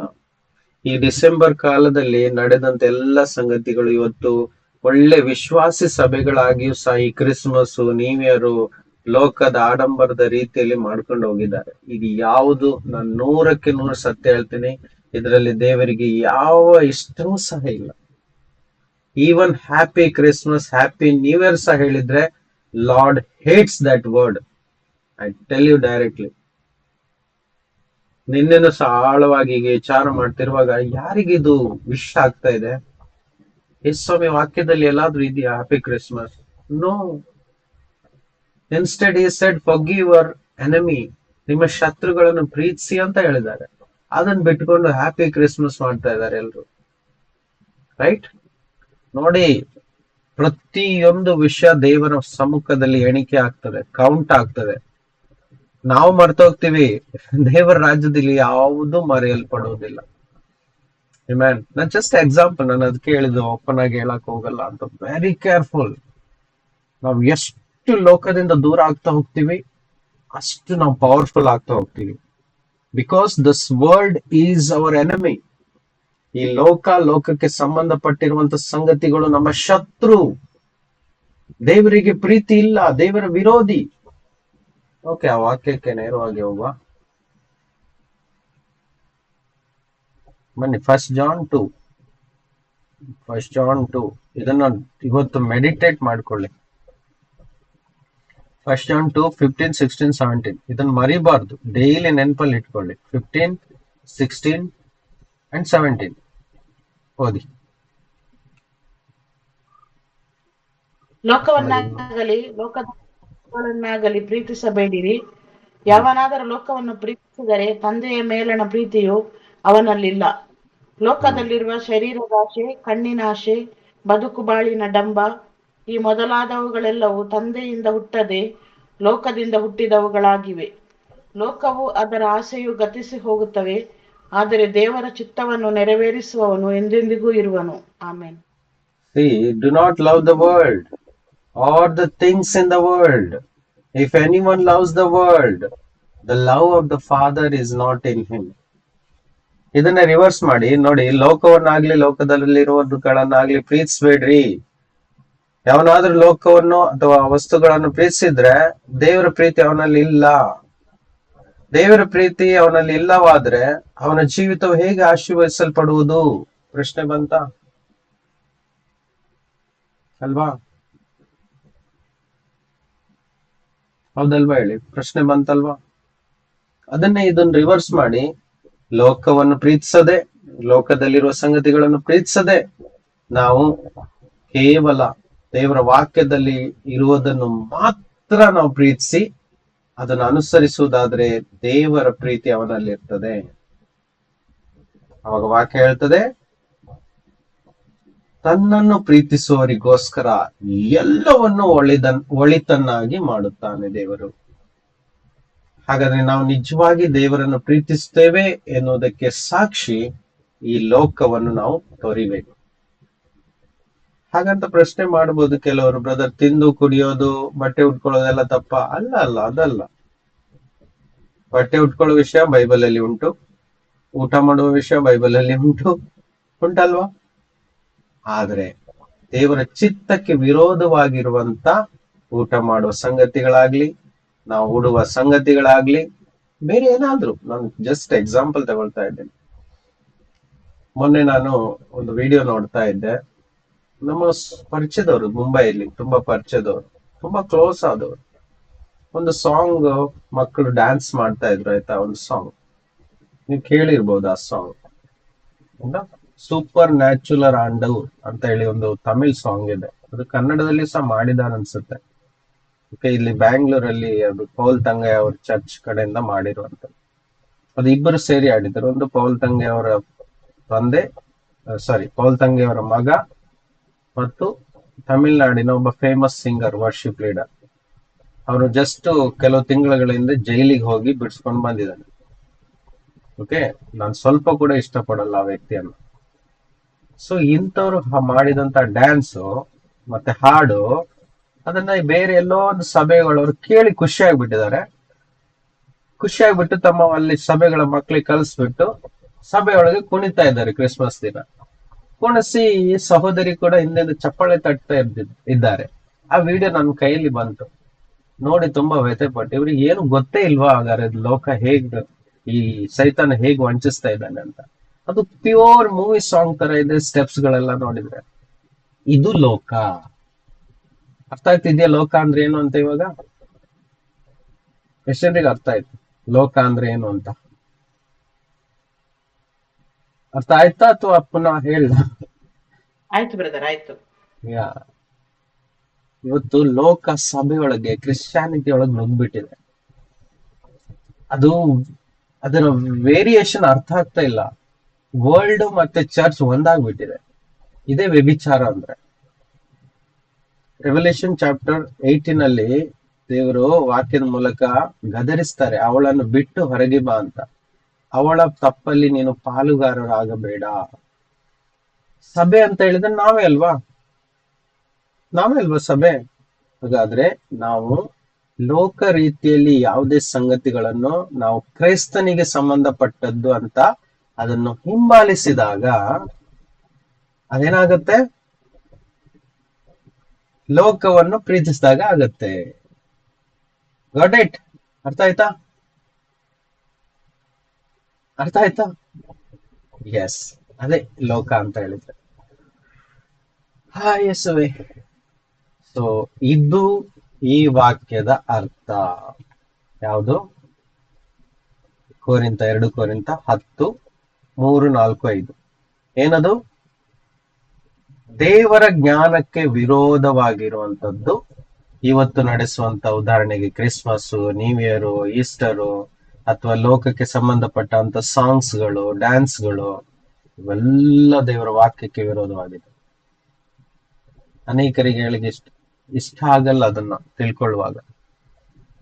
ನನಗೆ ಎಷ್ಟು ಸಂತೋಷ ಆಗ್ತದೆ ಗೊತ್ತಾ, ನಾನು ಇದನ್ನ ಯಾವುದು ಫಾಲೋ ಮಾಡುವುದೇ ಇಲ್ಲ. ಯೇಸುವಿನ ವಾಕ್ಯ ನೇರವಾಗಿ ಅದನ್ನು ಓದುವಾಗ ಅಲ್ಲಿ ಸಿಗುವಂತ ಸಂತೋಷ, ಆನಂದ, ನೆಮ್ಮದಿ, ಈ ಲೋಕನೇ ಬೇಡ ಅನ್ಸುತ್ತೆ. ಅದೇ ಪೌಲ ಹೇಳ್ತಾನೆ ಜೈಲಲ್ಲಿ ಕೂತ್ಕೊಂಡು, ಸಂತೋಷ ಪಡಿರಿ, ಕರ್ತನಲ್ಲಿ ಸಂತೋಷ ಪಡಿರಿ, ಲೋಕದ ಸಂಗಡ ಅಲ್ಲ. ಯು ಆರ್ ಕಾಲ್ಡ್, ನಾವೆಲ್ಲ ಕರೆಯಲ್ಪಟ್ಟವರು, ರಾಜ ಮನೆತನದವರು. We are royal priesthood. ಅಂದ್ರೆ ನಾವು ಆ ರಾಜನ ಸಂತತಿಯಾಗಿ ಕೆಲವು ಕ್ಷಣಗೋಸ್ಕರ ಈ ಭೂಮಿಯಲ್ಲಿ ಬದುಕ್ತಾ ಇರುವಂತ ಆತನ ಮಕ್ಕಳಾಗಿದ್ದೇವೆ. ಒಂದು ದಿನ ಬರ್ತಾ ಇದೆ, ಆ ದಿನದಲ್ಲಿ ನಾವು ಹೋಗಿ ಅಲ್ಲಿ ನಿಜವಾದ ಜೀವಿತವನ್ನು ಆರಂಭಿಸ್ಲಿಕ್ಕೋಸ್ಕರ ಹೋಗ್ತಾ ಇದ್ದೇವೆ. ಇಲ್ಲಿ ಇರುವುದು ನಾವು ತಾತ್ಕಾಲಿಕವಾದ ಜೀವಿತ. ಅದಕ್ಕೋಸ್ಕರ ಮರುಳಾಗಬೇಡಿರಿ. ದೇವರ ಜ್ಞಾನ ಕೇವಲ ಆತನ ವಾಕ್ಯದಿಂದ ಸಿಗ್ತದೆ. ವಾಕ್ಯಕ್ಕೆ ವಿರೋಧವಾಗಿರುವಂತ ಎಲ್ಲಾ ತರದ ಜ್ಞಾನ ಅದು ಸೈತಾನನಿಂದ ಬಂದದ್ದು. ಅವುಗಳನ್ನ ಏನ್ ಮಾಡ್ಬೇಕಂತೆ? ಅವುಗಳನ್ನು ಕೆಡವಿ ಹಾಕ್ಬೇಕು. ಅಂದ್ರೆ ನಮ್ಮ ಜೀವಿತದಿಂದ ತೆಗೆದು ಹಾಕ್ಬೇಕು. ಮುಂದೆ ನೋಡಿ, ಎಲ್ಲಾ ಯೋಚನೆಗಳನ್ನು, ಕ್ರಿಸ್ತನಿಗೆ ಯಾವುದೆಲ್ಲ ಎದುರಾಗಿದೆಯೋ ಅವೆಲ್ಲ ಯೋಚನೆಗಳನ್ನು ಸೆರೆ ಹಿಡಿಬೇಕು. ಭಯ ಕೆಟ್ಟ ಯೋಚನೆ, ಸಂದೇಹ ಅದು ಸಹ ಕೆಟ್ಟ ಯೋಚನೆ. ಕ್ರಿಸ್ತನಿಗೆ ವಿರೋಧ ಅಲ್ವಾ ಭಯ? ಹೌದಲ್ವಾ? ಸಂದೇಹ ಹೌದು ಬ್ರದರ್. ಕೆಟ್ಟ ಯೋಚನೆ ಅಲ್ವಾ? ಚಿಂತೆ ಹೌದು. ಕೆಟ್ಟ ಜ್ಞಾನ ಅಲ್ವಾ? ದೇವರ ವಾಕ್ಯದ ವಿರೋಧವಾಗಿದೆ ಅಲ್ವಾ ಆ ಜ್ಞಾನ? ಭಯ, ಸಂದೇಹ, ಚಿಂತೆ ಇವೆಲ್ಲ ದೇವರ ವಾಕ್ಯ ಎಂಬ ಜ್ಞಾನಕ್ಕೆ ವಿರೋಧವಾಗಿದೆ. ಇವೇ ಕೊತ್ತಲಗಳು. ಇವನ್ನೆಲ್ಲ ಕೆಡವಿ ಹಾಕಿ ಕ್ರಿಸ್ತನ ವಾಕ್ಯಕ್ಕೆ ವಿಧೇಯರಾಗುವಂತೆ ನಾವು ಹಿಡಿದಾಕ್ಬೇಕು. ಎಲ್ಲಿಂದ ಹಿಡಿಯೋದು? ಗಾಳ ಹಾಕಿನ ಅಲ್ಲ, ನಮ್ಮ ತಲೆಯಲ್ಲಿ ಓಡ್ತಾ ಇರುತ್ತೆ ಅವೆಲ್ಲ. It's running in our mind. ಆ ಫೀಲ್ಡ್ ಎಲ್ಲಿದೆ ಹೇಳಿ? ನಮ್ಮ ಬ್ರೈನ್. ಅರ್ಥ ಆಗ್ತಿದೆಯಲ್ಲ? ನಮ್ಮ ಬ್ರೈನ್ ಅಲ್ಲಿ ಓಡ್ತಾ ಇರುತ್ತೆ ಅದು. ಅಲ್ಲಿ ಹೋಗಿ ಸೆರೆ ಹಿಡಿಬೇಕು. ಅಲ್ಲಿ ಹೋಗಿ ಸೆರೆ ಹಿಡಿದು ಅದನ್ನೆಲ್ಲ ಕ್ರಿಸ್ತನ ವಾಕ್ಯಕ್ಕೆ ವಿಧೇಯರಾಗುವಂತೆ ಮಾಡ್ಬೇಕು. ಅಂತ ಹೇಳಿದ್ರೆ ನಮ್ಮ ಬ್ರೈನ್ ಅಲ್ಲಿ ಬ್ಯಾಟಲ್ ನಡೀತಾ ಇರುತ್ತೆ, ಯುದ್ಧ ನಡೀತಾ ಇರುತ್ತೆ. ಹೇಗೆ? ಒಂದು ವಿಚಾರ ಹೇಳುತ್ತೆ ಭಯ ಪಡಬೇಡ, ಇನ್ನೊಂದು ವಿಚಾರ ಹೇಳುತ್ತೆ ಅಯ್ಯೋ ಭಯ ಪಡ್ಬೇಕು, ವಿಷಯಗಳು ಬೇರೆ ರೀತಿಯಲ್ಲಿ ನಡೀತಾ ಇದೆ, ಏನ್ ಮುಂದೆ ಆಗುತ್ತದೋ, ಇದೊಂದು ವಿಚಾರ. ಇನ್ನೊಂದ್ ಕಡೆ ಹೇಳ್ತೆ ಭಯ ಪಡಬೇಡ, ನಾನು ನಿನ್ನ ಸಂಗಡ ಇದ್ದೇನೆ, ಇದು ಇನ್ನೊಂದು ವಿಚಾರ ಅಲ್ವಾ? ಸೊ ಒಳ್ಳೆ ವಿಚಾರ ದೇವರಿಂದ, ಆತನ ವಾಕ್ಯದಿಂದ, ಕೆಟ್ಟ ವಿಚಾರ ಈ ಲೋಕದಿಂದ ಮತ್ತು ಪ್ರೆಸೆಂಟ್ ಕಂಡೀಷನ್ ಇಂದ, ಅಂದ್ರೆ ಅದು ಸೈತಾನನಿಂದ. ಹಾಗಾದ್ರೆ ಎಲ್ಲಿ ನಡೀತಾ ಇದೆ? ನಮ್ಮ ತಲೆಯಲ್ಲಿ, ಅಂದ್ರೆ ಬ್ರೈನ್ ಅಲ್ಲಿ, ನಮ್ಮ ಹಾರ್ಟ್ ಅಲ್ಲಿ, ಆಲೋಚನೆಯಲ್ಲಿ. ಅಲ್ಲಿ ಹೋಗಿ ಸೆರೆ ಹಿಡಿಬೇಕು. ಸೆರೆ ಹಿಡಿದು ಅದನ್ನು ಕಟ್ಟಿ ಹಾಕಿ ಕೆಡವಿ ಆಗ್ಬೇಕು. ಆವಾಗ ನಮ್ಮ ಬ್ರೈನ್ ಫ್ರೀ ಆಗ್ಬಿಡುತ್ತೆ. ಭಯನೂ ಓಡಿ ಹೋಗುತ್ತೆ, ಸಂದೇಹ ಓಡಿ ಹೋಗುತ್ತೆ, ಹೌದಾ? ಎಲ್ಲ ಓಡಿ ಹೋಗುತ್ತೆ ನಮ್ಮೊಳಗಿಂದ. ಚಿಂತೆನೂ ಓಡಿ ಹೋಗುತ್ತೆ. ಚಿಂತೆ ಮಾಡುವುದೇ ಇಲ್ಲ, ನಮ್ಗೆ ಕ್ಲಿಯರ್ ಆಗಿ ಗೊತ್ತುಂಟು, ಕರ್ತನಿರೋವರೆಗೂ ಈ ಆಕಾಶ ಭೂಮಿ ಇದೆ, ಹೌದಾ? ಆತನ ವಾಕ್ಯ ಇರುವವರೆಗೂ ಈ ಆಕಾಶ ಭೂಮಿ ಇದೆ. ಅಂದ ಮೇಲೆ ನಮ್ಮ ಜೀವಿತದ, ನಮ್ಮ ತಲೆಯಲ್ಲಿರುವಂತ ಒಂದೇ ಒಂದು ಕೂದಲು ಸಹ ಬೀಳ್ಬೇಕಾದ್ರೆ ಆತನ ಪರ್ಮಿಷನ್ ಬೇಕಂತ ಹೇಳಿದ್ದಾರೆ. ಆತನ ಎಣಿಕೆಯಲ್ಲಿ ಇದೆ ಅದು. Right or wrong? ಒಂದು ಕೂದಲಿಗೂ ಸಹ ಬೆಲೆ ಕೊಡುವ ದೇವರು ನಮ್ಮ ಬೇರೆ ಎಲ್ಲಾ ವಿಚಾರಗಳಿಗೆ ಬೆಲೆ ಕೊಡಲ್ವಾ? ಖಂಡಿತ ಕೊಡ್ತಾರೆ. ಇದ್ದೀರೆಲ್ಲರೂ? ಹೌದು ಬ್ರದರ್. ಯಾ ಆಗ ನಮ್ ಬಿಟ್ಕೊಡ್ತಾರ ಕರ್ತನು? ಎಂದಿಗೂ ಬಿಟ್ಕೊಡೋದಿಲ್ಲ. ಸಂದೇಹ ಪಡೋದೇ ಬೇಡ. ಅದನ್ನ ನಾವ್ ಏನ್ ಮಾಡ್ಬೇಕಾಗುತ್ತೆ? ಪ್ರಾಕ್ಟೀಸ್ ಮಾಡ್ಬೇಕಾಗುತ್ತೆ. ವಿಚಾರಗಳನ್ನು ತರುವುದು ಯಾರು ಹೇಳಿ? ಕೆಟ್ಟ ವಿಚಾರಗಳನ್ನು ಸೈತಾನನು. ಒಳ್ಳೆ ವಿಚಾರ ಹಾಗೆ ಬರಲ್ಲ, ನಾವು ಅದು ವಾಕ್ಯದ ಮೂಲಕನೇ ತೆಗೆದುಕೊಳ್ಬೇಕು. ಅದೇ ಒಬಿಡಿಯನ್ಸ್, ಅದೇ ವಿಧೇಯತ್ವ. ನಾವು ಬೈಬಲ್ ಓದಿ ವಾಕ್ಯಗಳ ಹೃದಯದಲ್ಲಿ ಅದನ್ನು ಪದೇ ಪದೇ ಧ್ಯಾನಿಸುವುದೇ ವಿಧೇಯತೆ. ನಾವು ಕೊಡುವಂತ ಗೌರವ, ಅದೇ ಆರಾಧನೆ. ನಿಜವಾದ ಆರಾಧನೆ ಅಂದ್ರೆ ಏನು ಗೊತ್ತುಂಟ? ಆತನ ವಾಕ್ಯವನ್ನು ಕೈಗೊಂಡು ನಡೆಯುವುದೇ ನಿಜವಾದ ಆರಾಧನೆ. ಸಾಂಗ್ಸ್ ಹಾಡೋದು ಆರಾಧನೆ ಒಂದು ಚಿಕ್ಕ ಭಾಗ ಅಷ್ಟೇ. ಅದರ ನಿಜವಾದ ಆರಾಧನೆ ಆತನ ವಾಕ್ಯವನ್ನು ಕೈಗೊಂಡು ನಡೆಯುವುದೇ ಆಗಿದೆ. Praise the Lord. ಹಾಗಾದ್ರೆ ನಿಮ್ಮನ್ನು ಧೈರ್ಯ ಪಡಿಸ್ಲಿಕ್ಕೆ ಇಷ್ಟಪಡ್ತೇನೆ. ನಂಬಿಕೆ ಇರುವುದಾದರೆ ಇವತ್ತಿಂದಲೇ ನಾವು ಅದ್ಭುತವನ್ನು ನೋಡ್ಬೋದು. ಇವತ್ತಿಂದಲೇ ಹೆಜ್ಜೆ ಹೆಜ್ಜೆಯಲ್ಲೂ ಅದ್ಭುತ ನೋಡ್ಬೋದು. ಕರೆಕ್ಟ್ ಟೈಮ್ ಅಲ್ಲಿ ಅದ್ಭುತಗಳನ್ನು ನೋಡ್ಬೋದು. ಚಿಕ್ಕ ಚಿಕ್ಕ ವಿಷಯದಲ್ಲಿ ಸಹ ದೇವರು ಇಂಟ್ರೆಸ್ಟೆಡ್ ಇರ್ತಾರೆ ನಮ್ಮ ಜೀವನದಲ್ಲಿ. ಆತನಿಗೆ ಬೇಕಾಗಿರುವುದು ಒಂದೇ, ತನ್ನ ಮಗ ತನ್ನ ಮಗಳು ತನ್ನ ದಾರಿಯಲ್ಲಿ, ತಾನು ತೋರಿಸುವ ಮಾರ್ಗದಲ್ಲಿ ಹೆಜ್ಜೆ ಹೆಜ್ಜೆಯಲ್ಲೂ ನನಗೆ ಇಷ್ಟ ಇರುವ ರೀತಿಯಲ್ಲಿ ನಡೆಯುವುದಾದ್ರೆ ಆ ಮಗನನ್ನು ಅವನ ಜೀವಿತದ ಕೊನೆಯವರೆಗೂ ಅವನು ಕೈ ಹಿಡಿದು ನಡೆಸ್ತಾನೆ. ಅವನು ಎಲ್ಲಿಯೂ ಸಹ ಬೀಳ್ಲಿಕ್ಕೆ ಬಿಡುವುದಿಲ್ಲ. ಒಂದು ದಿನ ಸಹ ಉಪವಾಸ ಇರ್ಲಿಕ್ಕೆ ಬಿಡುವುದಿಲ್ಲ. ಯಾರ ಮುಂದೆ ಸಹ ನಾಚಿಕೆ ಪಡ್ಲಿಕ್ಕೆ ಬಿಡುವುದಿಲ್ಲ. ಇದು ಕರ್ತನ ವಾಗ್ದಾನವಾಗಿದೆ. ಆಮೆನ್. ಆಮೇಲೆ Amen. Amen. Praise the Lord. ಬಿಟ್ಕೊಡೋದಿಲ್ಲ. First thing, only one thing, ಆತನನ್ನು ಹಿಂಬಾಲಿಸ್ತಾ ಇರ್ಬೇಕು. Be right with him in every step. ಪ್ರತಿಯೊಂದು ಹೆಜ್ಜೆಯಲ್ಲಿ ಆತನ ಮುಂದೆ ನೀತಿವಂತರಾಗಿರ್ಬೇಕು. ಆತನು ಹೇಳಿದ ಮಾತುಗಳನ್ನು ಕೈಗೊಂಡು ನಡೆಯುವರಾಗಿರ್ಬೇಕು. ಆಮೇಲೆ ಆಮೆನ್. ಲೋಕಕ್ಕೆ Amen. ಅನುಸಾರವಾಗಿ ನಾವು ನಡಿಬಾರ್ದು. Do not confirm to this world, hate this world. ಅರ್ಥ ಆಗ್ತಿದ್ಯಾ? ಇವಾಗ ಒಂದು ವಿಷಯ ನಮ್ಗೆ ಕೆಲವೊಮ್ಮೆ ಅರ್ಥ ಆಗಲ್ಲ. ಸರಿ ತಪ್ಪು ಅನ್ನೋದು ಹೇಗೆ ಅರ್ಥ ಆಗುತ್ತೆ? ಸರಿ ಯಾವುದು, ತಪ್ಪು ಯಾವುದು? ಸಿಂಪಲ್. ದೇವರ ವಾಕ್ಯದಲ್ಲಿ ಯಾವ್ದು ಇದೆಯೋ ಅದು ಸರಿ, ಯಾವ್ದಿಲ್ಲವೋ ಅದು ತಪ್ಪು. ಸಿಂಪಲ್. ಯಾ ಸೊ ಇದೇ ನಮ್ಮ ನಂಬಿಕೆಗೆ ಸಿಗುವಂತ ಫಲ. ಸತ್ಯ ತಿಳಿದುಕೊಳ್ಳುವಾಗ, ಸತ್ಯ ವಾಕ್ಯವನ್ನು ಕೇಳುವಾಗ ನಂಬಿಕೆ ಹೆಚ್ಚಾಗ್ತದೆ, ಧೈರ್ಯ ಸಿಗ್ತದೆ. ಯೇಸು ಹೇಳಿದ್ರಲ್ಲ, ಅನ್ಯ ಜನರ ತರ ನೀವು ಚಿಂತೆ ಮಾಡಬಾರದು. ಯಾವ್ದಗೋಸ್ಕರ? ಏನ್ ತಿನ್ಬೇಕು, ಏನ್ ಕುಡಿಬೇಕು, ಏನ್ ಮಾಡ್ಬೇಕು, ಏನ್ ಓದ್ಕೊಳ್ಬೇಕು, ಹೌದಾ, ಎಲ್ಲಿಗೆ ಹೋಗ್ಬೇಕು, ಯಾವ ರೀತಿಯಾಗಿ ನಡಿಬೇಕು, ಇದೆಲ್ಲದರ ವಿಷಯದಲ್ಲಿ ಕರ್ತನು ನಮಗೋಸ್ಕರ ಚಿಂತೆ ಮಾಡ್ತಾನೆ. ನಾವು ಮಾಡ್ಬೇಕಾಗಿರುವುದು ಆತನ ನೀತಿ ಏನು, ಆತನ ಸತ್ಯ ಏನು, ಆತನ ರಾಜ್ಯ ಏನು, ಆತನ ಚಿತ್ತ ಏನು, ಆತನ ಏನೇನ್ ಮಾಡ್ಬೇಕಂತ ಇಷ್ಟಪಡ್ತಾ ಇದ್ದ ನಮ್ಮ ಜೀವಿತದ ಮೂಲಕ ಅಂತ ಕೇಳಿದ್ರೆ, ಆತನು ಇಷ್ಟಪಡುವುದಿದೆ ತನ್ನ ನೀತಿಯಲ್ಲಿ, ಸತ್ಯದಲ್ಲಿ ಸರಿಯಾದದನ್ನು ತಿಳಿದು ಆ ಸರಿಯಾದದನ್ನು ನಮ್ಮ ಜೀವಿತದಲ್ಲಿ ಅಪ್ಲೈ ಮಾಡುವುದೇ ನೀತಿ. ಅದನ್ನು ಮಾಡುವಾಗ ನಿಮಗೆ ಬೇಕಾದದ್ದೆಲ್ಲವೂ, ಊಟ, ಬಟ್ಟೆ, ವಸತಿ, ಮನೆ, ಕೆಲಸ, ಬಿಸ್ನೆಸ್, ಹಣ, ಇವೆಲ್ಲ ನಿಮ್ಮ ಹತ್ತಿರಕ್ಕೆ ಬರುವುದು, ಅಂದ್ರೆ ನಿಮಗೆ ಕೊಡಲ್ಪಡುವುದು. ಅದೇ ಮಾರ್ಕ 6:33. ದೇವರಿಗೆ ಇಷ್ಟವಾದುದನ್ನು ನಾವು ಕಂಡಿಡಿದು ಆ ಇಷ್ಟದಲ್ಲಿ ಜೀವಿಸುವಾಗ ನಮ್ಮ ಎಲ್ಲ ಸಪ್ಲೈ ನಡೀತಾ ಇರುತ್ತೆ. ಅದೇ ಅದ್ಭುತ. That is called miracle life. Amen. ಗೊತ್ತಾಗ್ತಾ ಇದೆಯಾ? ಆಮೇನ್ ಆಮೇನ್. ಸೊ ನಾನು ನಿಲ್ಲಿಸ್ತೀನಿ. ಸೊ ಫ್ಲೋ ಅಲ್ಲಿ ಹೋಗ್ತಾ ಇದ್ದೆ. ದೇವರಿಗೆ ಸ್ತೋತ್ರ. ವಾಕ್ಯಗಳು ಬರ್ತಾ ಹೋಯ್ತು. ನಿಮಗೆ ಹೆಲ್ಪ್ ಆಗಿದೆ ಅಂತ ನಂಬ್ತೀನಿ. ಒಂದು ಮಾತ್ರ ತಿಳ್ಕೊಳ್ಳಿ, ಇವತ್ತಿನ ಸಂದೇಶದಿಂದ ನಂಬಿಕೆ ಸ್ವಲ್ಪ ಕೂಡ ಕುಂದ್ಲಿಕ್ಕೆ ಬಿಡಬೇಡಿ. ನಂಬಿಕೆ ಪವರ್ಫುಲ್ ಆಗಿ ಇಟ್ಕೊಳ್ಳಿಕ್ಕೆ ಪ್ರಯತ್ನ ಪಡಿ. ನಂಬಿಕೆ ಹೆಚ್ಚಿಸೋದು ಒಂದೇ ಒಂದು ಮಾರ್ಗ, ವಾಕ್ಯ ಜಾಸ್ತಿ ಜಾಸ್ತಿ ಒಳಗಡೆ ಸ್ವೀಕರಿಸ್ತಾ ಹೋಗುವಾಗ ನಂಬಿಕೆ ಇನ್ಕ್ರೀಸ್ ಆಗುತ್ತೆ. ಅವಾಗ ದೆವ್ವ ಹಾಕುವಂತ ವಿಚಾರಗಳು ಡಿಕ್ರೀಸ್ ಆಗುತ್ತೆ, ಕಡಿಮೆ ಆಗುತ್ತೆ. ಅವಾಗ ನಾವು ಸ್ಟ್ರಾಂಗ್ ಆಗಿರ್ತೀವಿ. ಚಿಕ್ಕ ಪ್ರಾರ್ಥನೆಯನ್ನು ಕೂಡ ಟಕ್ ಅಂತ ಕೇಳ್ಬಿಡ್ತಾರೆ. ನೀತಿವಂತನ ಪ್ರಾರ್ಥನೆ ಬಹು ಬಲವುಳ್ಳದ್ದು. ಹೌದಾ? ನಾವು ಯಾವಾಗ ನೀತಿವಂತರಾಗಿರ್ತೇವೆ, ನೀತಿಯ ವಾಕ್ಯಗಳು ಒಳಗಿರುವಾಗ ನಾವು ಪವರ್ಫುಲ್ ಆಗಿರ್ತೇವೆ. ಅದೇ ಯೇಸು ಹೇಳಿದ್ರು, ಹುಡುಕಿರಿ ಮೊದಲು ದೇವರ ರಾಜ್ಯವನ್ನು, ಆತನ ನೀತಿಯನ್ನು. ನೀತಿವಂತರಾಗಿರ್ಬೇಕು ಅಂದ್ರೆ ಸರಿಯಾದದ್ದನ್ನು ಜೀವನದಲ್ಲಿ ಅಳವಡಿಸ್ತಾ ಇರ್ಬೇಕು. ಆತನ ವಾಕ್ಯವೇ ನೀತಿಯ ವಾಕ್ಯ.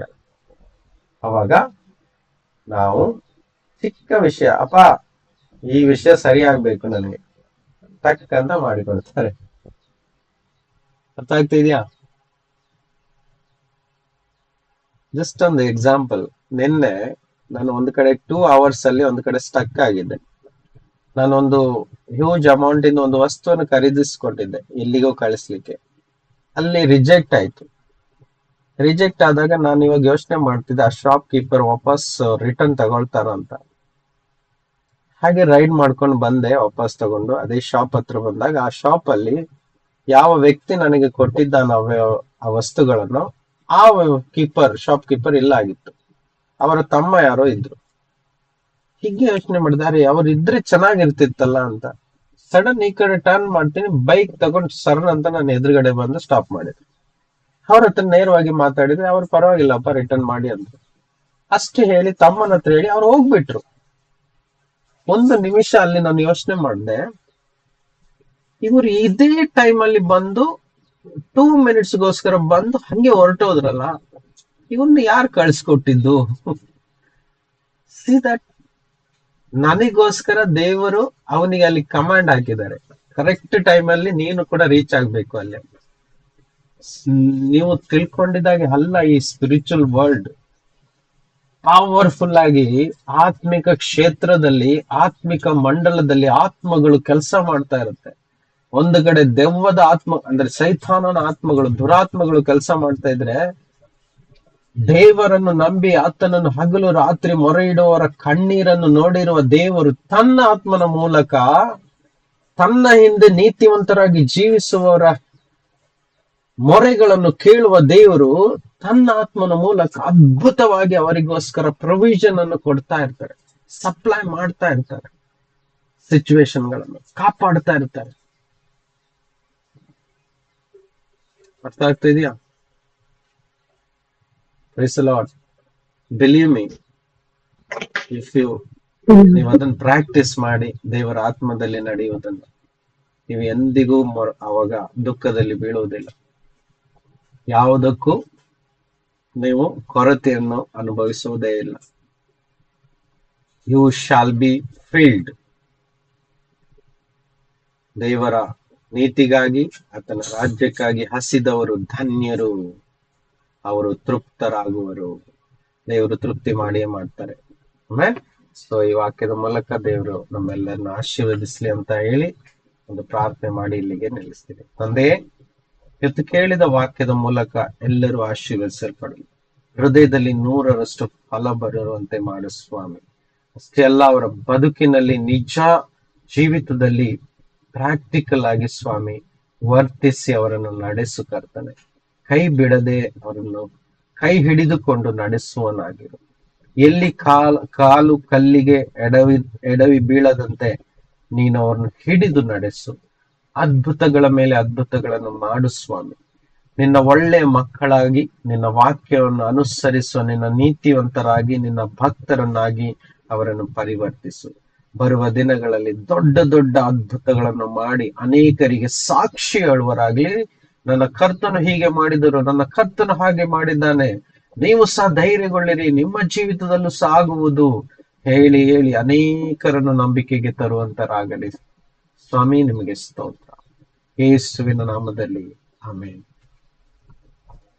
Amen. Amen. Brother,